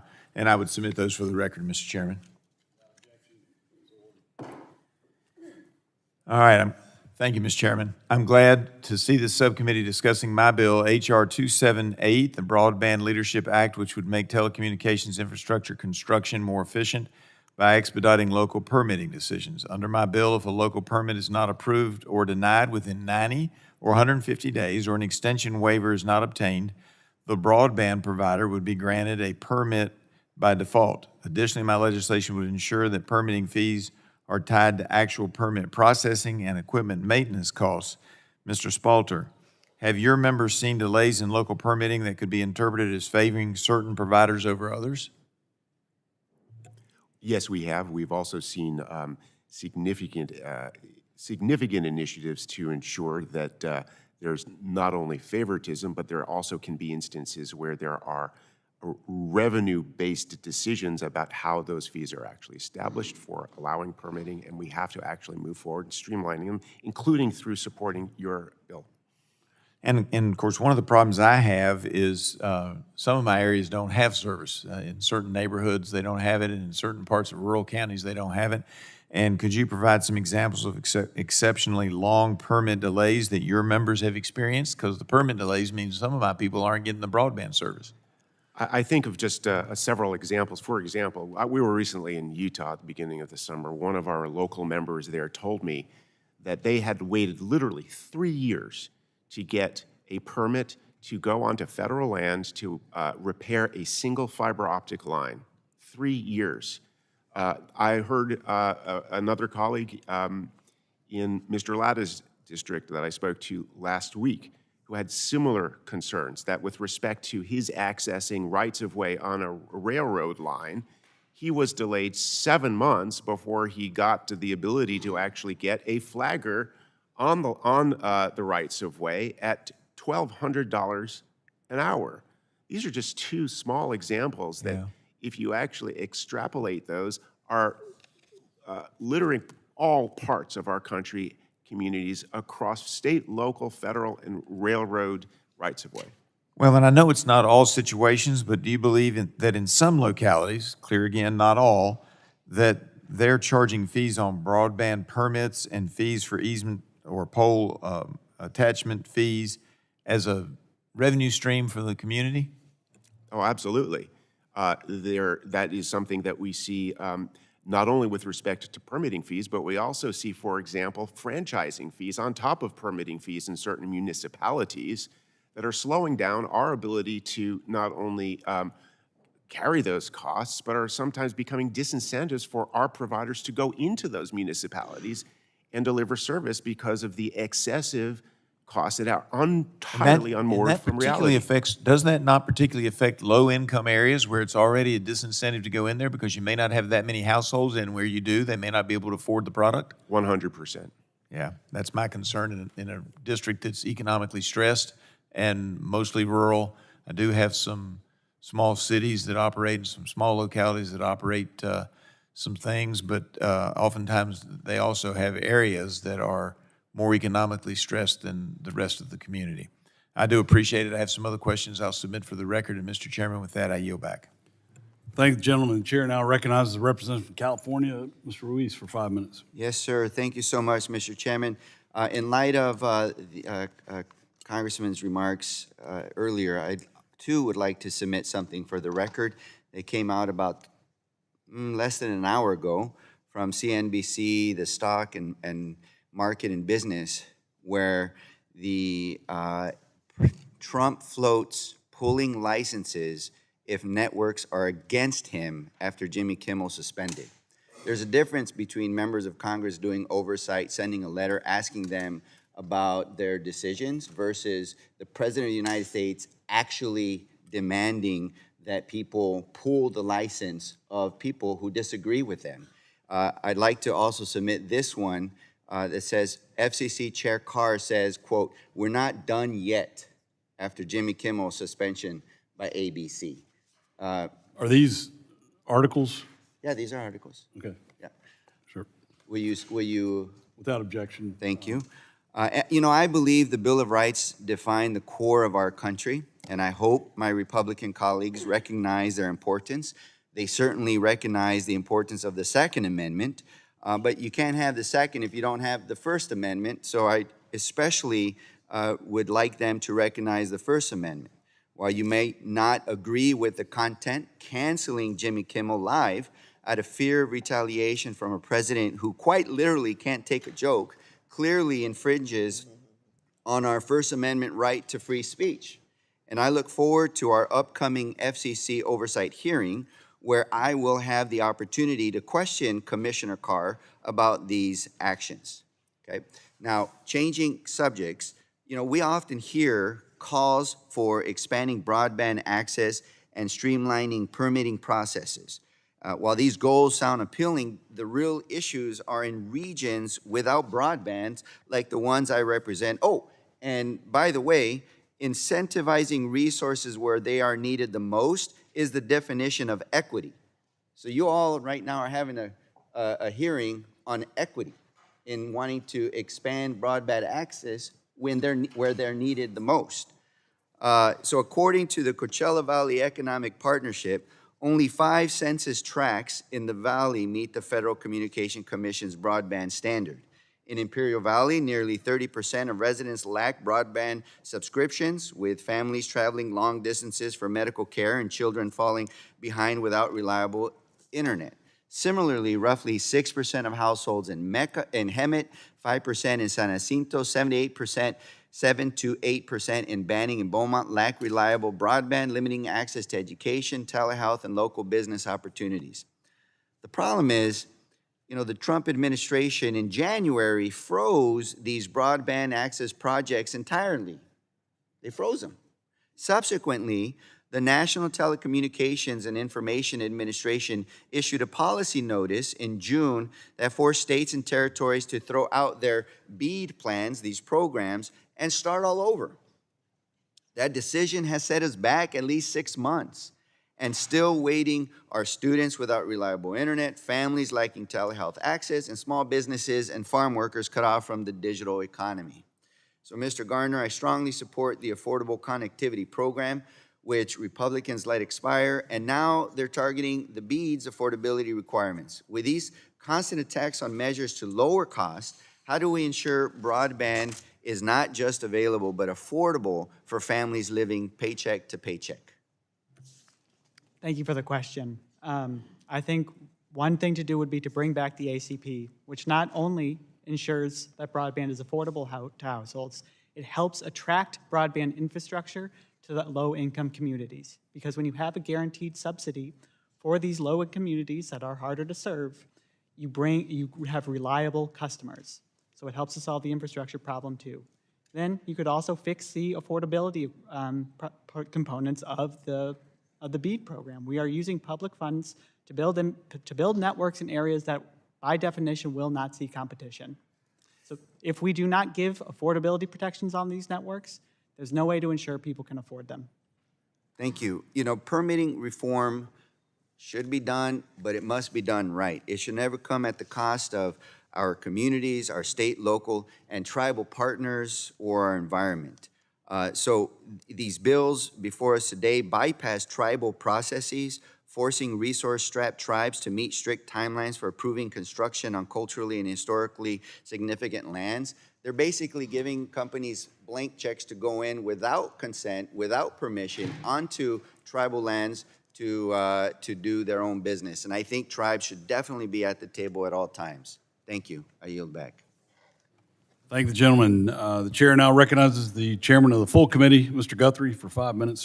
Thanks, Mr. Chair, and I'm sorry I was in another meeting and didn't have the opportunity to hear your testimony. I'm excited about what we're working on and hopefully getting our broadband permitting reform and things done. So, Mr. Halley, Congress just reauthorized Spectrum Auction Authority after it lapsed for 2 years.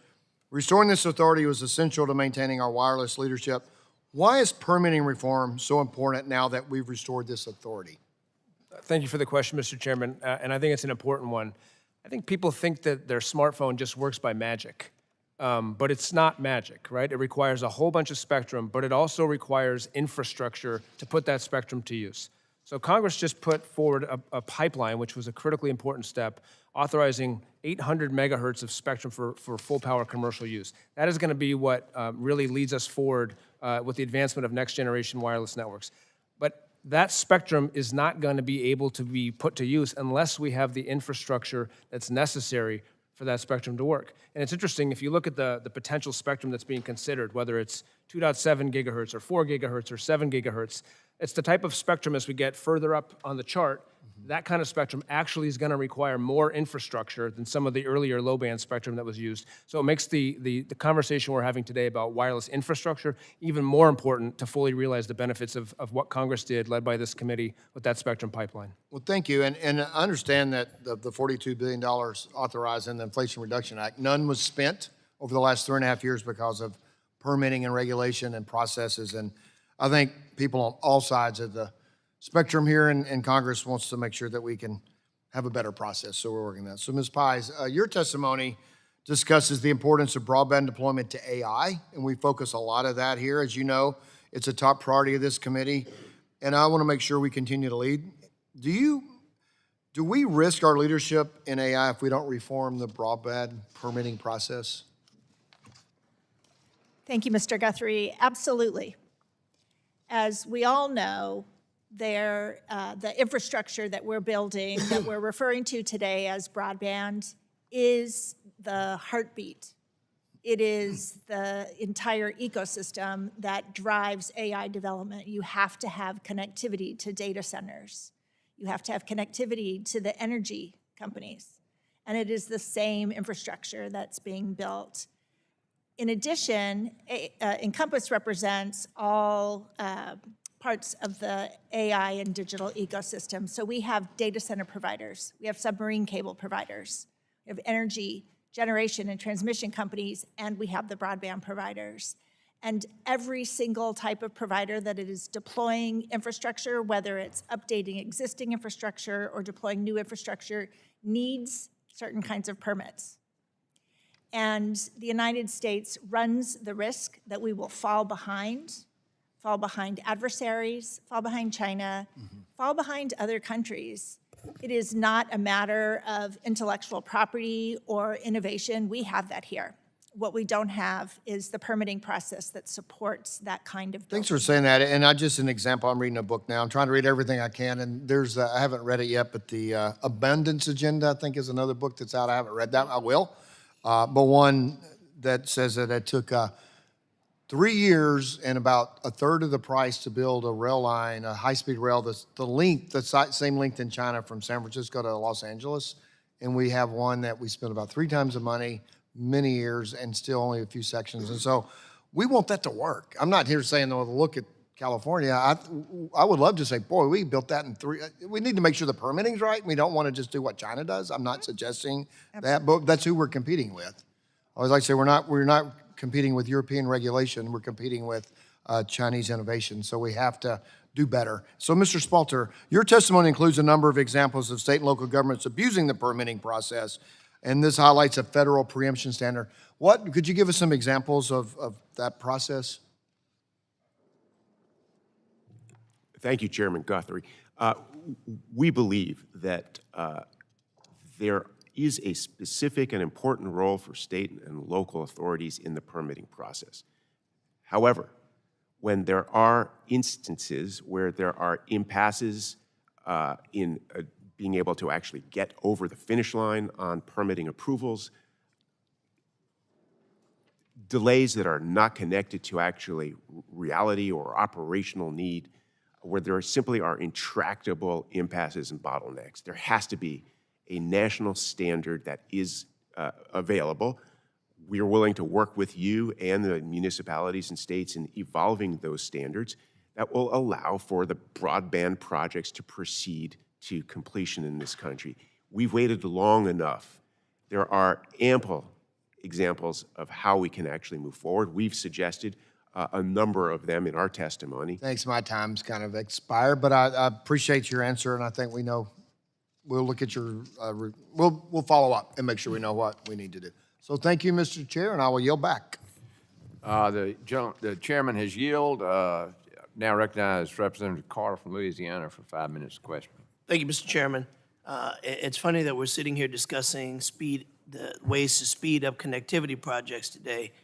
The most significant delay in my home state of Louisiana has been the Trump administration's rewriting of policies for broadband deployment funds. In January of this year, Louisiana became the first state in the nation to secure federal approval for our plan to deploy $1.3 billion in BEAD funding. We were ready. The state was ready, it had shovels in the ground, ready to go in the ground in March. However, this was stopped. Unfortunately, the Trump administration's overhaul of the BEAD program has upended these years of planning, forcing states like Louisiana to scrap their work and to start all over again. The administration's program changes prioritize short-term cost savings in the interest of Elon Musk over durable, future-proof connectivity, leaving millions at risk of being locked into a second-tier technology. Louisiana now faces new procedural hurdles that will further delay broadband expansion, forcing us to wait again on federal approvals and hoping the administration doesn't move the goalposts again once we get close to completion. Mr. Garner, Louisiana's original BEAD plan would have used 95% high-speed fiber to connect underserved areas with broadband. Now the state's new plan uses just 80% fiber, and communities like Assumption Parish in my district and Webster Parish in the Speaker's district will now instead have Elon Musk's Starlink. What does this change mean for these areas in the long term? Will they be just as well served, or would they have been better with high-speed fiber? Thank you for the question. It means they will fall behind in the long term. I would also note that it will likely be... Say that again. They'll fall behind in the long term. So we're going to go from a better product to an inferior product. We are shifting them from a better product that would last for forever, basically, to a product that will not barely meet the needs of today, much less those of the future. So I want to make sure I'm getting this right.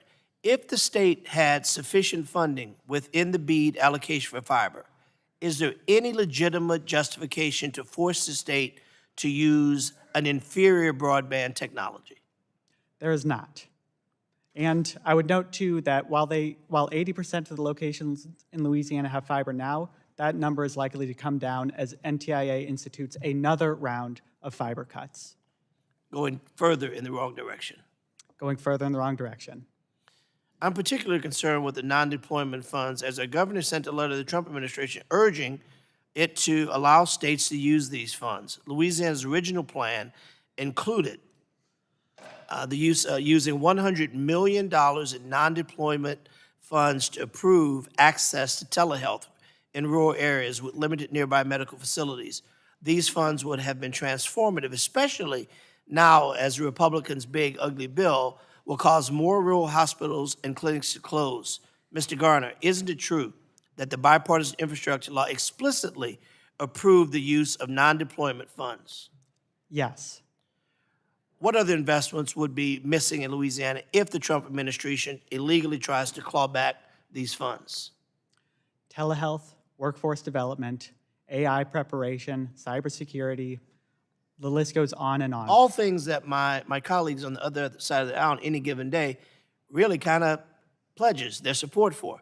AI, security, making sure we have telehealth in our rural areas for people who undoubtedly are going to lose access to health clinics because of the drastic cuts, some 17 million people taking off the rolls. Are we heading in the right direction there?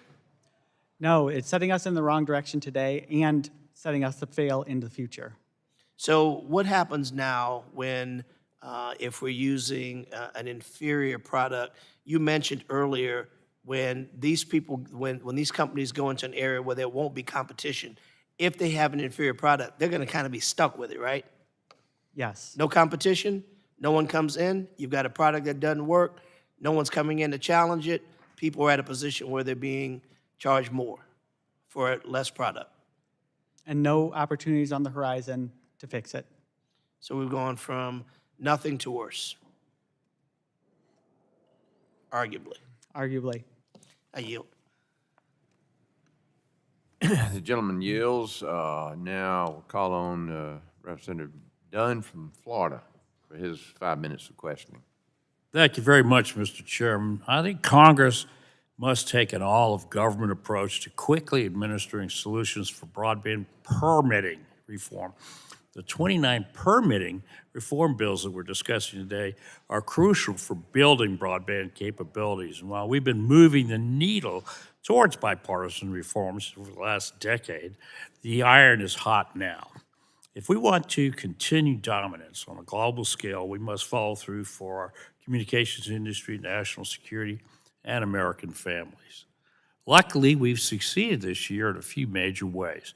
We delivered a huge win to the American people with the One Big Beautiful Bill, unleashing 800 megahertz of spectrum and securing major tax extension benefits to assist the industry in achieving those goals. However, the third leg of the stool is that we need to follow through on these permitting promises by enacting this reform.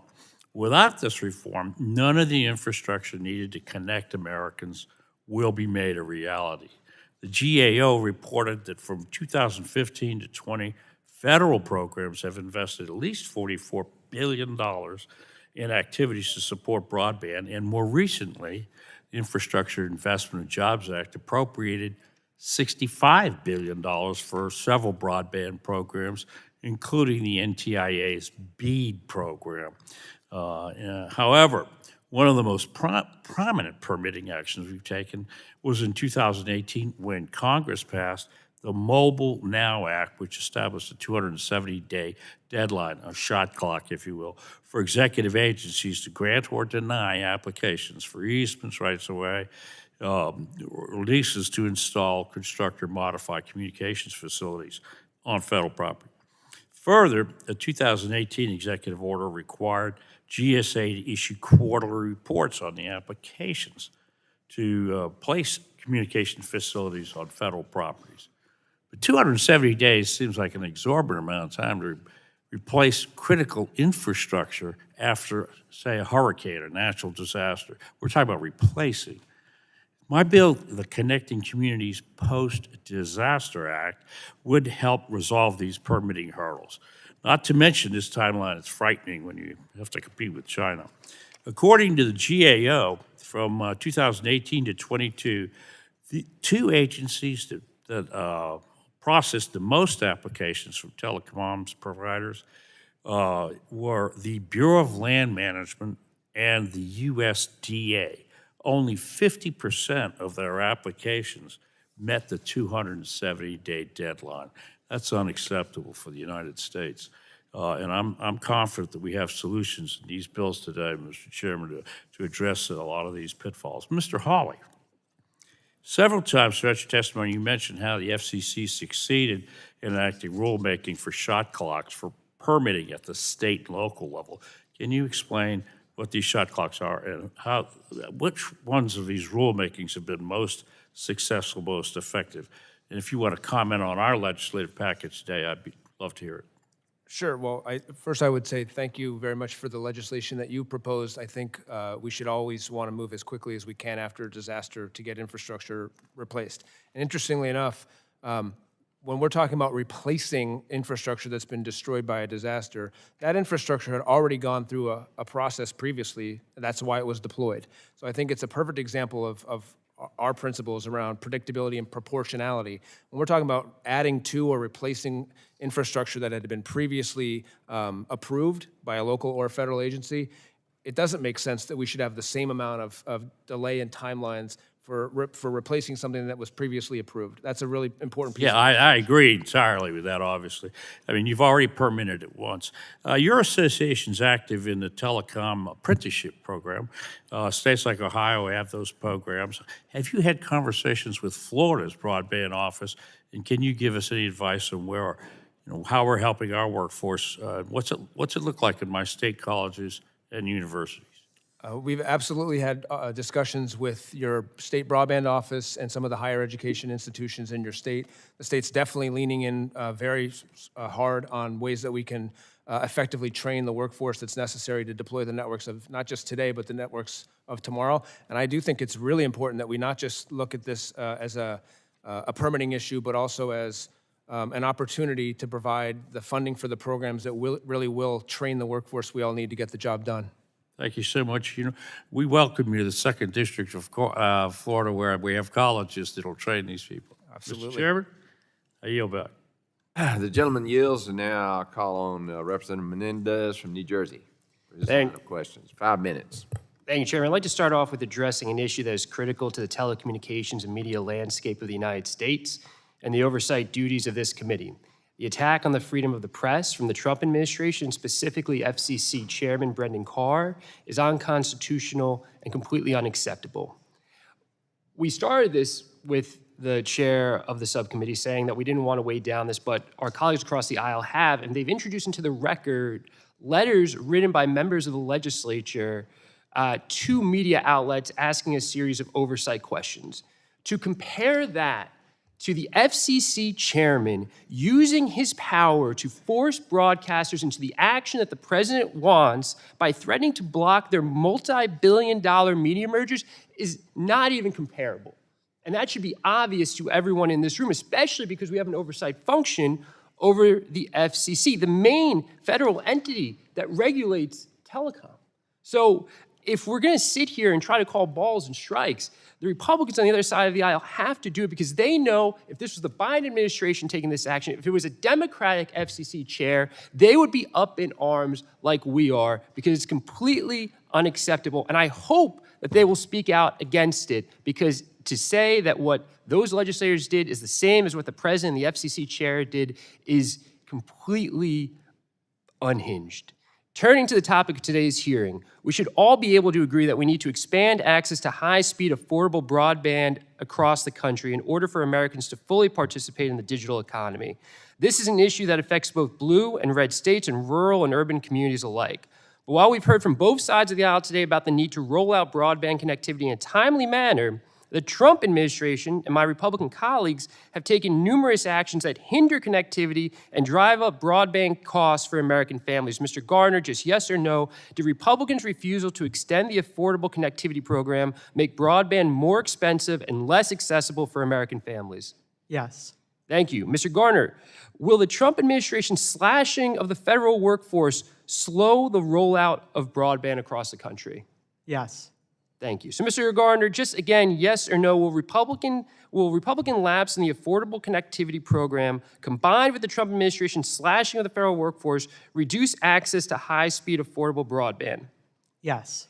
And we agree that we've talked about artificial intelligence a significant amount today. It's in a lot of your testimony. We also talk about it here on E&C.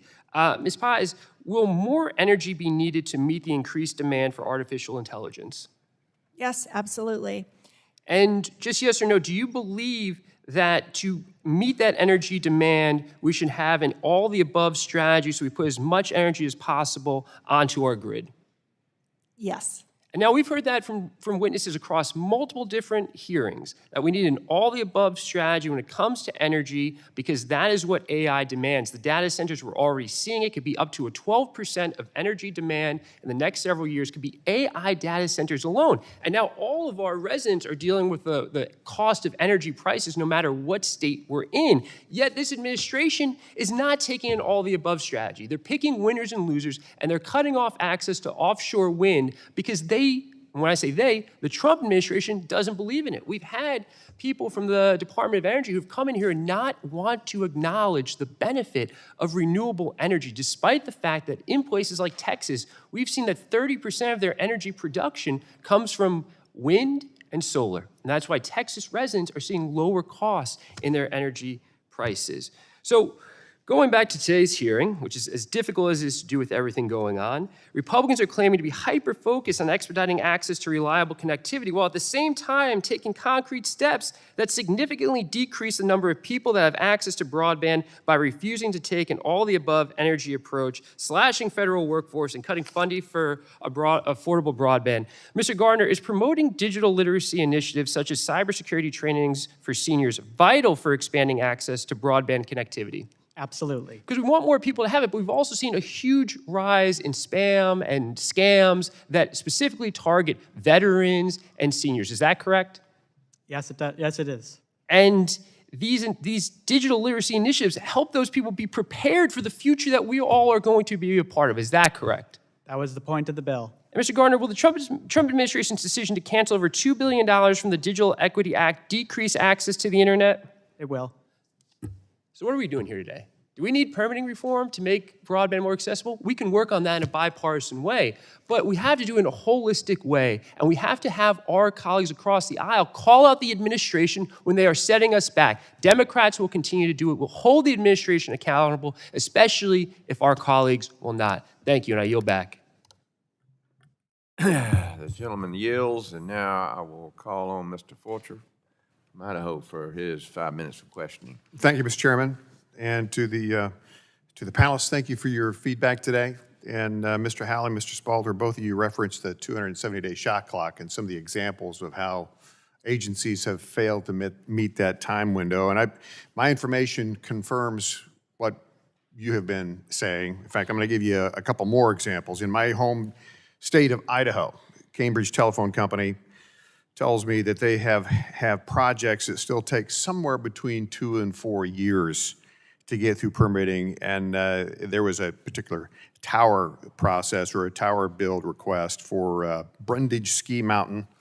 It's a resort area about 2 hours from Boise, and that was delayed. They found some things in there. I think it was 3 endangered whitebark pine trees, and despite very reasonable mitigation solutions, that project basically just got halted. It did take my office to break the stall on that, but it was also a 3-year delay.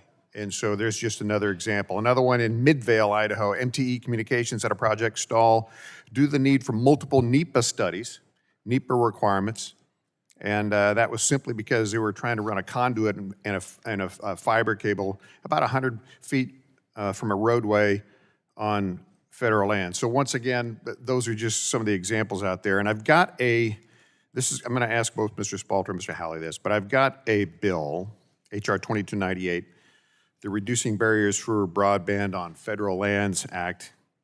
And this will eliminate the need for multiple NEPA or NHPA reviews on previously disturbed federal land, which is a huge deal in my state in the West. About 2/3 of the landmass in my state are federal. And this would eliminate the need for multiple NEPA or NHPA reviews on previously disturbed land. And it would exercise a right-of-way provision to provide broadband infrastructure on these federal lands. And so I would just ask you, from your vantage point, wireless, broadband, would legislation like this help in expediting the permitting process in your view? And I'll start with Mr. Spalter. Well, let me begin. Absolutely, Mr. Pfluger. I will say that is the kind of innovation that we need to move forward aggressively in our plans to deliver broadband. We know conclusively that the great majority of permitting delays are on areas where there already have been previously analyzed and approved rights of way. And that includes on federal lands. We believe that a very straightforward shot clock formula and a deemed granted approach, 30 days and 60 days, is a path forward. We support your effort in your bill, and we want to see it cross the finish line. Thank you for the question. I agree. We also support your legislation. We think it's important that there's a process where, again, we're not starting from scratch, right? Projects have already been approved previously. We shouldn't treat another project after that as if we're starting from scratch, which is what your bill recognizes. The thing I'll tell you is I get a lot of calls from tower company CEOs, and when we're talking about access to federal lands, the most challenges they have are out in the West. Whether it's Idaho, Utah, Arizona, New Mexico. Those are some of the hardest areas to build, and unfortunately, it's some of the areas where we have the least coverage and where it takes the longest to get something permitted on federal land. So I appreciate you looking into the issue. That's where the bulk of those federal lands are, and we live that in my state every day, so thank you for that. Ms. Pies, in your testimony, you noted the need for a unified approach. I notified that terminology for permitting broadband on federal lands to try to cut through the continued lack of coordination. Also, former NTIA Administrator Davidson spoke of he actually framed it as a federal lands management desk was a term that he had used. And I would just ask you to speak for a moment. Would simplifying the NTIA decision-making process by helping local broadband providers get more predictability, would that simplification process help? Could you speak to that for a moment? Yes, absolutely, and that's not just about federal lands. When we have a streamlined process, more transparency, less duplication, and something that we haven't talked a lot about yet today, but the use of technology, and there are several bills that address this, to facilitate the permitting process, it's going to ensure that we can build faster, that we aren't wasting precious capital, whether it's BEAD funding or private capital, and that consumers and businesses get access to the technology. And I think that if we look at all of those types of actions, you're not going to find a trade-off with protecting the environment or with ensuring that consumers have access to the broadband that they deserved. It's going to achieve all those goals simultaneously. Is there a concern about, sticking with you, Ms. Pies, is there a concern about losing BEAD money if these permitting requests take too long?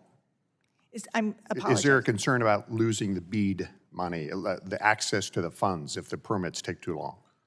There's a concern that the money will not be used efficiently. BEAD has very strict deadlines for deployment, and if you can't get a permit in order to deploy during that time period, I actually don't know what happens. Yeah. You could have to return It some may of the not money. be there. Yeah, Correct. so, okay, good, thank you. So broadband providers that I communicate with also see disconnects between local and the agency management location. So, for example, district rangers may have a certain position that they want to take, but yet they've got to run it through an agency head someplace. And I would just ask, how can we improve communications between, say, the local and the management, the ranger and the agency head somewhere? Can you speak to that at all? Yes, absolutely. I mean, that is a streamlined process. That's the hallmark of a streamlined process.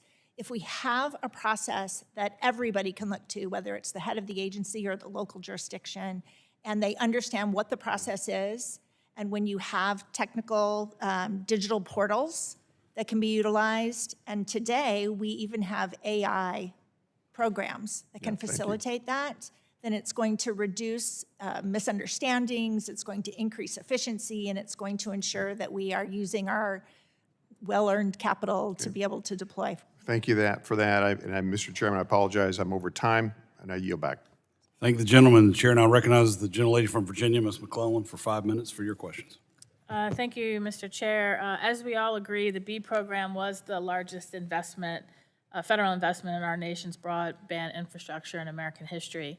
And throughout the year, including in today's hearing, the majority has bemoaned the timeline for implementation of the BEAD program to now, falsely blaming permitting as one of the reasons for delays so far. But I think you would all agree, hopefully, that you can't seek permits until you determine where you're going to build the infrastructure and who's going to build it. And the way to ensure that you're not going to use federal money in a way that is wasteful is to first identify who the unserved populations are, what's already in the pipeline, and create a map. You all agree with that, right? Well, if I understood you correctly, Congresswoman, I would say that there are providers that have already undertaken efforts to get permits, even if they're applying for BEAD. That's not my question. Yes or no, you would agree that before you ever get a permit to build a broadband infrastructure, you need to decide where you're going to build? Yes. Yes. Yes. Okay, thank you. Now, I want to ask a couple more table-setting questions. Do you all agree, yes or no, that federally funded broadband networks should be scalable and reliable and able to meet both current and future broadband needs of consumers and businesses? Yes. Yes. Absolutely. Do you all agree there is no one-size-fits-all technology capable of meeting the ever-increasing upload and download needs of consumers in all geographies at the same level at the same cost? Yes. Absolutely, and that's who Encompass represents. Yes. Thank you. Do you agree that the segments of the country that are not currently connected by their very nature are more expensive to connect or more difficult to connect because of geography or other factors? And if they could be connected using a least cost model, they'd already be connected now without federal funding. Yeah, yes. Did you ask if they would already be connected today? Without federal funding, yeah. In some instances, yes. Okay, thank you. And, Yes. all right, thank you for that table setting. With the June restructuring notice, NTIA made clear that it would prioritize lowest cost bids over long-term connectivity in an attempt to root out so-called waste, fraud, and abuse. Mr. Garner, I particularly appreciate your testimony underscoring that permitting is simply a process, but scalable and reliable connectivity is the actual ultimate goal. We have seen how badly a cheap approach can go. Virginia stands to lose about $82 million in federal funding due to grant award winners who defaulted in the Rural Digital Opportunity Fund and walked away from their commitments because they didn't have the capacity to fill those needs. Mr. Garner, can you share some of the other lessons the Trump administration should have learned the last time it chose to prioritize lowest cost bids rather than long-term service quality? Yeah, designing a broadband infrastructure grant program around a race to the bottom bidding process is not a way to get high-quality broadband networks to our most vulnerable communities. That's what we learned in RDOF, and that is what they are turning BEAD more towards. And what communities will pay the price and be hit the hardest if these projects are delayed any further or not built at all? They will not get the same sort of broadband that we enjoy, the broadband that is needed to thrive today and in the future. And would you all agree that if broadband is physically available but not affordable, it is not available for our consumers? Absolutely. If you can't afford it, you don't have it. Anybody disagree? Okay. With the Affordable Connectivity Project gone and the Universal Service Fund on an unsustainable trajectory, and now the Trump administration gutting the low-cost service option under BEAD, Mr. Garner, without a clear strategy to keep service affordable, how do we ensure that no household or small business is left behind, even when the broadband infrastructure physically reaches their community? We have severely limited tools now because we have lost the ACP and the affordability requirements in BEAD. So we need to build new ones. May I address that? Yes. One thing I think we should also acknowledge is the best thing we can do is make this the most competitive communications marketplace possible. And one of the benefits of permitting and the importance of this hearing is that if we do get permitting right, you will get more wireless infrastructure deployed. You will have more wireless connectivity. The technology that's driving competition in the home marketplace today and mobile marketplace is wireless connectivity. So we should talk about, subsidy programs, and we should look at USF reform as the bipartisan working group is doing. But we should also focus on policies that make sure the $30 billion annually that the wireless industry invests is put to use as quickly and efficiently as possible. And that's why permitting reform actually does matter for the affordability question, because it creates more competition, and more competition brings prices down. So I think we need to look at it very holistically. And my time has expired, but I do just want to say we need to look at it holistically. And so while permitting reform is part of the problem, I think we've touched on reliability, connectivity, and affordability are also equally important if we're going to leave no community behind. And with that, unfortunately, I have to yield back my time. Thank the gentlelady, and I'll recognize the gentleman from Texas, Mr. Pfluger, for 5 minutes. Thank you, Mr. Chairman. Important topic, one that I hope will be bipartisan, that we can stay focused on. This Congress, I'm leading the Federal Broadband Deployment Tracking Act with Congressman Soto to improve transparency and efficiency in the broadband deployment process. And our legislation, which unanimously passed the House last year, would require the NTIA to submit a comprehensive plan to Congress detailing how they will track permit applications to deploy on federal lands, which are essential for accessing easements and rights of way to build and maintain telecommunications. So a couple of questions here. I'll start with Mr. Spalter. Can you help underscore the need for this legislation and specifically provide maybe some examples of where one of your member companies had crews ready, equipment purchased, and federal funds allocated, but the project was delayed simply because a permit sat on somebody's desk? In north central Ohio is one example where we've had crews ready, spools deployed, forward deployed, ready to go, but we've been waiting and waiting and waiting for permits, particularly from a railroad line. California, we've seen multiple situations. One recently, 656 locations failed to be able to be served because of delays where our crews and our infrastructure and our capital was on the line waiting for approvals that never came, and so the provider decided they had to go walk. This is outrageous. It needs to be actually fixed, and your bill, particularly in driving forward efficiencies on 499 applications, is one of the many ways forward. It also requires a whole of government approach. We're really grateful that NTIA has undertaken its broadband task force to regularize how we can work across agencies, but it's initiatives and innovations like your legislation that are going to get us there. Thank you very much. Ms. Pies, applying for a permit to deploy broadband on federal land can be lengthy and frustrating. As we just heard, how can we improve the process of getting a permit to deploy on federal lands? Thank you for the question. I absolutely do believe that your bill would be an improvement.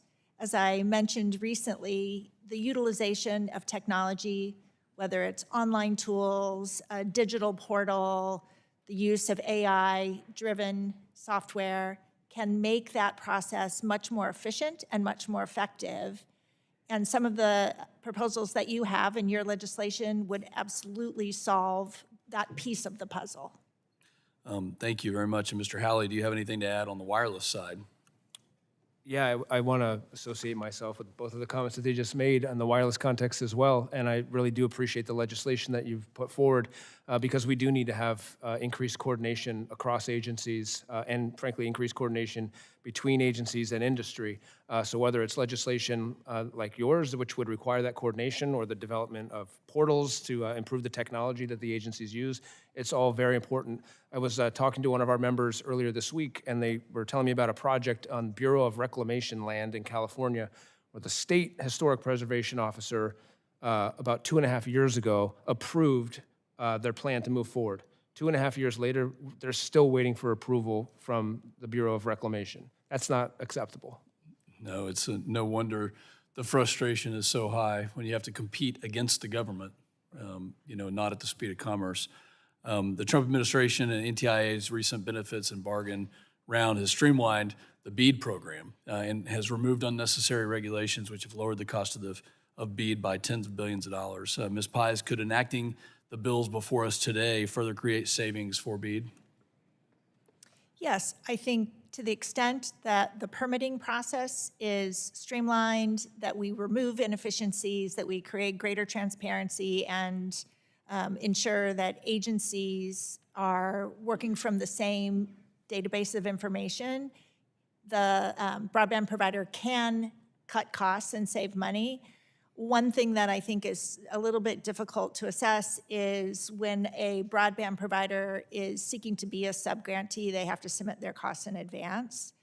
So to the extent that they understand where those efficiencies can be gained, it can improve the process overall. Thank you very much. Mr. Chairman, it just occurred to me, we've had a little bit of a talk of freedom of speech, and I just had a opportunity to meet with some veterans who, on both sides of the aisle, are calling for unity after this the tragedy. And so instead of being in here talking about just continuing to add to the nonsense, they're actually doing something about it. It'd be nice if everyone would do that. And there is a difference between freedom of speech and a company's right to terminate employment with somebody for insensitive remarks, which I think is really important. So I appreciate your leadership on everything, and especially having this hearing. I yield back. I thank the gentleman, and I apologize to our witnesses. There are 2 roll call votes on the House floor. Time has expired, so we're going to need to rush down. So the committee will stand in recess until 10 minutes after the last roll call vote is called.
The committee will reconvene, and I will call on Representative Carter from the great state of Georgia for his 5 minutes of questioning. Thank you, Mr. Chairman, and thank y'all for enduring this and hanging around. We appreciate you being here very much. Look, one of my top priorities is to close the digital divide. I represent the coast of Georgia, and a lot of my district is South Georgia. And we have a saying in Georgia, there are two Georgias. There's Atlanta and everywhere else. Well, I represent everywhere else, and we need to close that digital divide, and we need to have affordable and reliable connectivity. Another priority of mine is helping the U.S. maintain the leadership on broadband and on wireless innovation, and that's very important as well. You know, the past 4 years under the Biden administration, there's been a disaster for broadband development, our deployment and expansion throughout America, and we're trying to fix that. This Congress, I reintroduced a Proportional Reviews for Broadband Deployment Act, which expedites the process for certain modifications to wireless towers or base stations. No need for us to go through the entire process every time if you're just doing some minor adjustments or minor changes. Specifically, it exempts the addition, removal, or replacement of transmission equipment on those towers or stations from environmental and historic preservation reviews. Mr. Halley, let me ask you, should these simple modifications require a lengthy review process? Mr. Carter, they should not, and I want to thank you for your leadership, not only this Congress, but last Congress, on recognizing the importance of having rules and regulations that are predictable, proportionate, and transparent. And what your bill recognizes is that when infrastructure has already been sited and you're making a modification to it or an upgrade, we shouldn't have to start from scratch. That just doesn't make any sense. Well, I appreciate that. You know, I have a lot of business leaders come into my office, and regardless of what sector of our economy they're talking about, whether it be healthcare, technology, or energy, it's always the same thing. I mean, permitting, regulations, crushing us. And they want that certainty that you're talking about. That's what they want. Let me ask you as a follow-up, Ms. Halley, how long is the average timeline until completion for one of these permitting reviews, and how would this legislation improve the quality and timeliness of broadband deployment in America? So it really depends, honestly, on which jurisdiction or which federal agency you're working with. What I would say is the good news is over the last decade, local communities and local governments understand the importance of having that connectivity. So overall, we have a pretty productive partnership with local governments.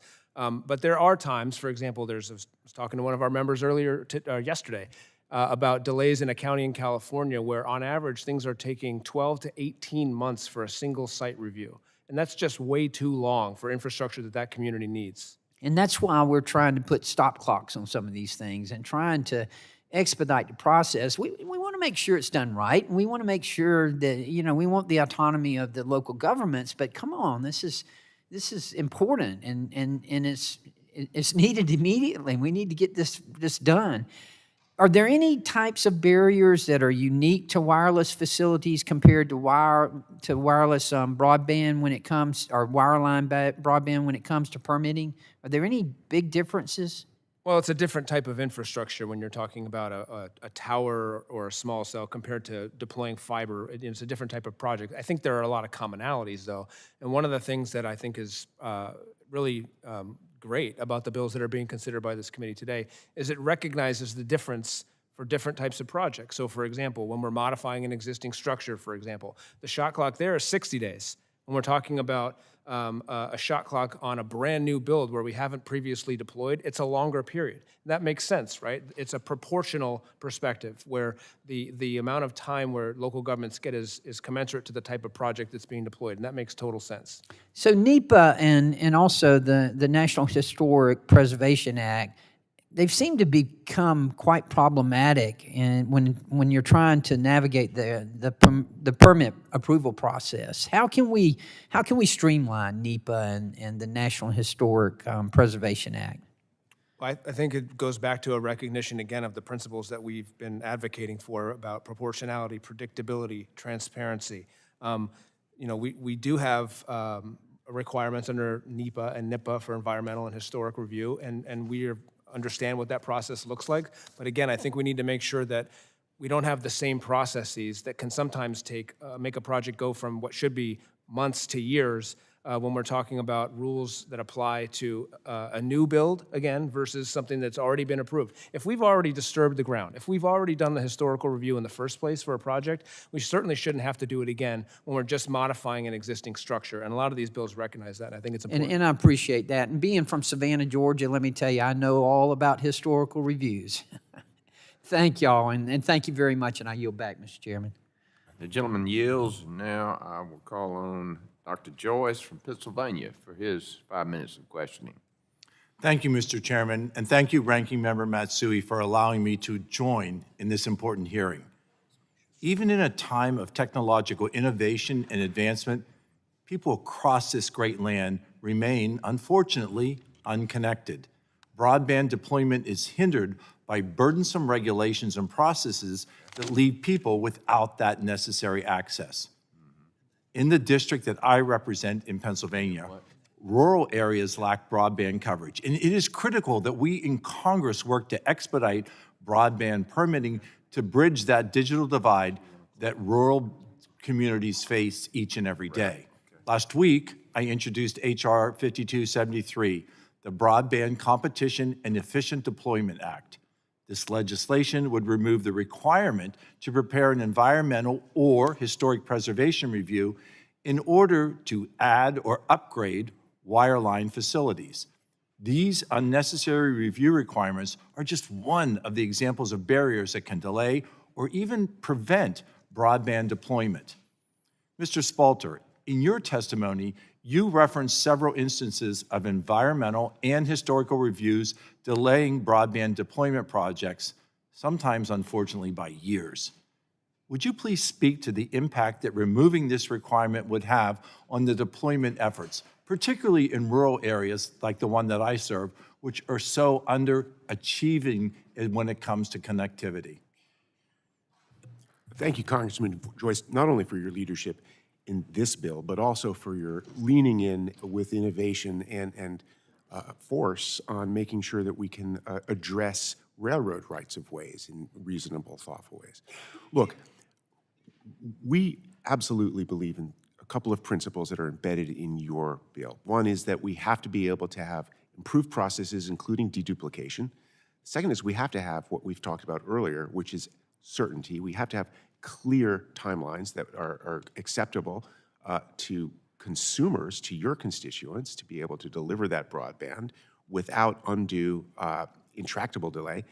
And third, we have to have national baseline standards that when there are rare instances of impasses between state and local authorities and those seeking permits, there can be essentially a last-ditch recourse that we can refer to at a national level. So we appreciate your initiative, and we really do support your work. Thank you very much. You brought up, Mr. Spalter, the barrier that providers face in getting broadband to the other side of railroad tracks due to the long process that delays service to rural and suburban communities. I am the grandson of railroad workers, and in this Congress, I plan to introduce the Broadband and Telecommunications Rail Act, legislation that would streamline the process of broadband infrastructure in an intersection between the public right-of-way and a rail corridor. The rail connected people in generations in the past. Connections need to continue, and we need to be able to work together. Ms. Pies, can you explain the problems that providers face in deploying broadband when the public right-of-way intersects with that of a rail corridor? Is the current notification and application process efficient for broadband providers? The current process is not efficient, for broadband providers to be able to cross railways where the public right-of-way intersects with the railway. The provider should be able to provide notification to the railway and have the authority to be able to access the right-of-way from the local jurisdiction using standard engineering techniques as well as safety standards should be able to cross the railway with that notification process. So connection at another level is what you're telling me. Just as the rail provided the connection from community to community, broadband has those capabilities of doing it today. So what are the challenges because of the fees that the railroads provide that intersect, that stop this connectivity from occurring? The fees are a significant problem, and I appreciate you highlighting that. It's often the case that the railway will notify our broadband providers that a specific fee is due, and there's no connection to safety or the actual cost to the railway for that fee. That creates additional costs for the broadband provider, which in many ways creates a deterrent. And in some instances, you're going to have broadband providers plan their network so that they don't have to cross the railway. We don't need any additional deterrents in rural areas. Exactly. We have to be able to address this. And as we work to address broadband permitting and deployment, it is essential that we make every effort to streamline the process, remove burdensome regulations, and ensure that broadband is deployed quickly. The Broadband Competition and Efficient Deployment Act will remove unnecessary review requirements so that we can take a step in the right direction. I look forward to introducing and working with railroads, with providers, and other stakeholders on the Rail Act to ensure that this process is fair, that it is efficient, and that it is effective for all that are involved. We must work together towards solutions that expedite permitting to bring broadband infrastructure to every single American. Thank you for being here. Thank you, Mr. Chairman, and I yield back. Thank you. The gentleman yields. Now I recognize Representative Landsman from Ohio for 5 minutes of questioning. Thank you, Chairman, Ranking Member, and Mr. Joyce, before he gets out of here, thank you for your leadership on this bill. This is a really important bill, and I'm glad that you all are here testifying on the need for permitting reform. Just so folks that are watching and are trying to figure out what this is all about, the railroad piece is, I think, one of the more simple, easier pieces to do. There are some, questions that we still have around labor and existing CBAs, but if a broadband company is trying to get broadband out to communities, and they happen to, come across a railroad, where the right-of-way, the public right-of-way crosses the private railroad property.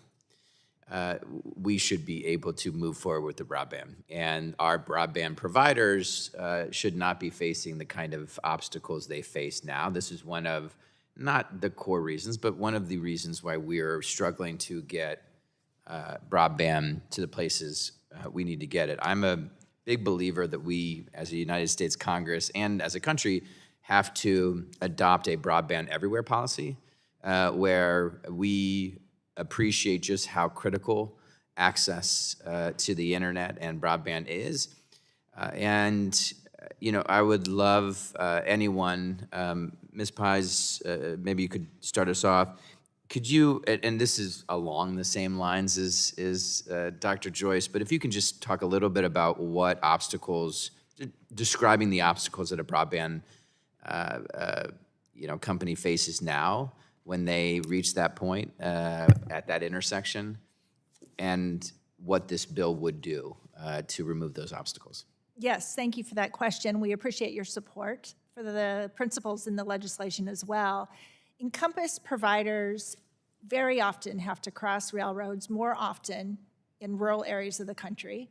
And as we discussed already, not being able to cross the railroad in a reasonable period of time or at a cost that reflects the actual cost creates another digital divide and defeats your goal of bringing broadband everywhere. Excuse me.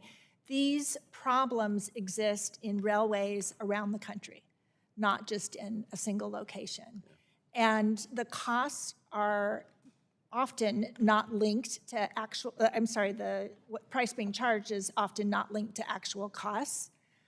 I think one thing that's really important for everybody to remember is that being able to cross the railroad and pay actual costs is not exclusive of focus on safety and focus on the workforce. Sure. We can have all those things at once, and having guidelines and having the FCC in the position of being able to establish those cost guidelines makes the process easier and helps us achieve the goal of broadband everywhere. Thank you. Yeah. Well, first, I'd like to thank you, Mr. Landsman, for your bipartisan agreement that this is something that we can join nationally to get more broadband to where it's needed. By streamlining permitting with respect to our railroad rights-of-ways, we will be able to accomplish that. And your bill actually provides a pathway for us to do so. Oftentimes, it's not just that we're getting prices for fees that are unmoored to reality or linked to safety, but we're also getting situations where there's indifference, and indifference that causes delays, sometimes in months. They don't care. It's They not. don't care. It's not top of mind for Yeah. them. Or it's a profit center. Yeah. So thank you for your initiative, and we are going to do whatever we can to support your work. Thank you. Anyone else? All right. I just, you know, I appreciate the work that Mr. Joyce has put into this, and he really is a leader on permitting reform. Again, our only question is existing CBAs and making sure those are protected, but you know, hopefully this will get done. Thank you. I yield back. The gentleman yields now. I call on Representative Fedorchak of North Dakota. Stumbles For your everybody. 5 minutes of questioning. Fedorchak is right. You got it, Mr. Did Chair. I get that right? Yep, Okay. Fedorchak. Fedorchak. Yep, thank you. Thank you all for your attention and your time today. Appreciate your leadership on these issues, and you're sticking with us through kind of a herky-jerky hearing schedule today. I'm pleased to be here before you to talk about the Cable Expansion Act and other legislation relating to permitting reform in this important space. September 30th is a deadline that a lot of us here are focused on in terms of budget discussions. It's also another interesting deadline. It is the day the old AOL dial-up internet sound will retire. And I mention that because if you remember, and I see some nodding heads of remembrance, even some of the young folks here, if you don't remember, but what we think about when we think of that dial tone is how slow the internet was. And so I think it's important to use that as a trigger that, you know, we have made leaps and bounds in the technology since those days of that old AOL dial tone for internet connection. AI, we've got 5G, we've got so many advances, but our permitting process is still stuck in the old, like, AOL dial tone kind of mentality. We're so stuck in that, and we have to bring our permitting processes up to the modern age and to meet the demands of the time that we're in right now, where we need to get this infrastructure out quickly. So I'm excited about a lot of the bills that the committee has been talking about today, and pleased that you all were willing to spend time talking about them with us. A few questions. So Congress has considered legislative frameworks to set clear timelines for federal agencies to act on broadband permitting applications for some time now. I'm committed to working toward lasting legislative solutions. While at the same time, I believe the executive branch can do a fair amount of permitting reforms through their executive orders that Congress can ultimately codify. So, Jonathan, would you talk to me a little bit about this? Is there a scenario where you would welcome an executive order to implement the policies reflected before us today across all of federal management agencies, even as Congress works to pass these laws? Yes, we believe this is a whole of government issue to solve, and an executive order could help direct federal land agencies to adopt clear timelines with certainty. But at the same time, we think that it is this body, Congress, that we would prefer to actually establish a durable, bipartisan, long-term solution that will allow us to transcend administrations and make sure that the project of connecting our country to the absolute gold standard, which is fiber broadband, can happen. And we no longer have to provide second-class service like the honk and screech of AOL anymore. Yeah, honk and screech, that's good. Thank you, appreciate that. Mr. Halley, how would the bills before us today, including the Cable Expansion Act, help wireless providers more efficiently deploy towers, small cells, and rooftop facilities that are essential for AI-driven applications? Thank you very much for the question. Your bill and many of the other bills that are being considered really are directly consistent with our three principles. And I say it all the time, and I'm going to say it again. We think that the process needs to be predictable. And by that, I mean local regulations that are consistent with federal law, contain objective application review criteria with clear workable design standards. And they need to be proportionate. Fees and levels of required review should be commensurate with the nature of the undertaking. Upgrades and modifications of existing structures shouldn't require the same review as a brand new build. And finally, they need to be transparent, right? We need a process where everybody understands where we are in the process and how we can work together to get the project approved. Excellent, thank you. Hopefully, we can get there in a I bipartisan think we way. can. I'm And I love optimistic. talking about permitting, so this is super fun for me, so thank you. Excellent, I do too. Stacy, last question.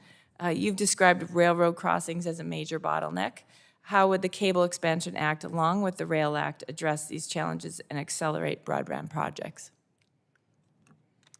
I think those two bills together, working hand in hand, very much like what we are advocating for across the government, can ensure that all providers can cross railroads in an efficient way, in an effective way, guarding for safety, ensuring that liability insurance is in place, and thinking about your legislation and the types of providers who would benefit under yours.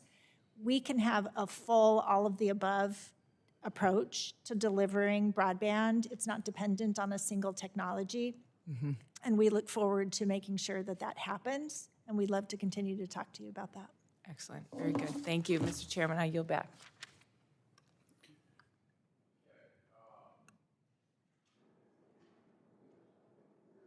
We're concluded here. I don't see any more members. I ask so to wrap things up, I ask unanimous consent to insert in the record the documents included on the staff hearing documents list. Without objection, so ordered. Seeing there are no further members wishing to be recognized, I would like to thank our witnesses again for being here today. Sorry for the interruption, but we have to vote around here. So, but y'all are very kind to take your time to be with us. And I remind members that they have 10 business days to submit questions for the record, and I ask the witnesses to respond to questions promptly. Members should submit their questions by the close of business on Thursday, October 2nd. Without objection, the subcommittee is adjourned.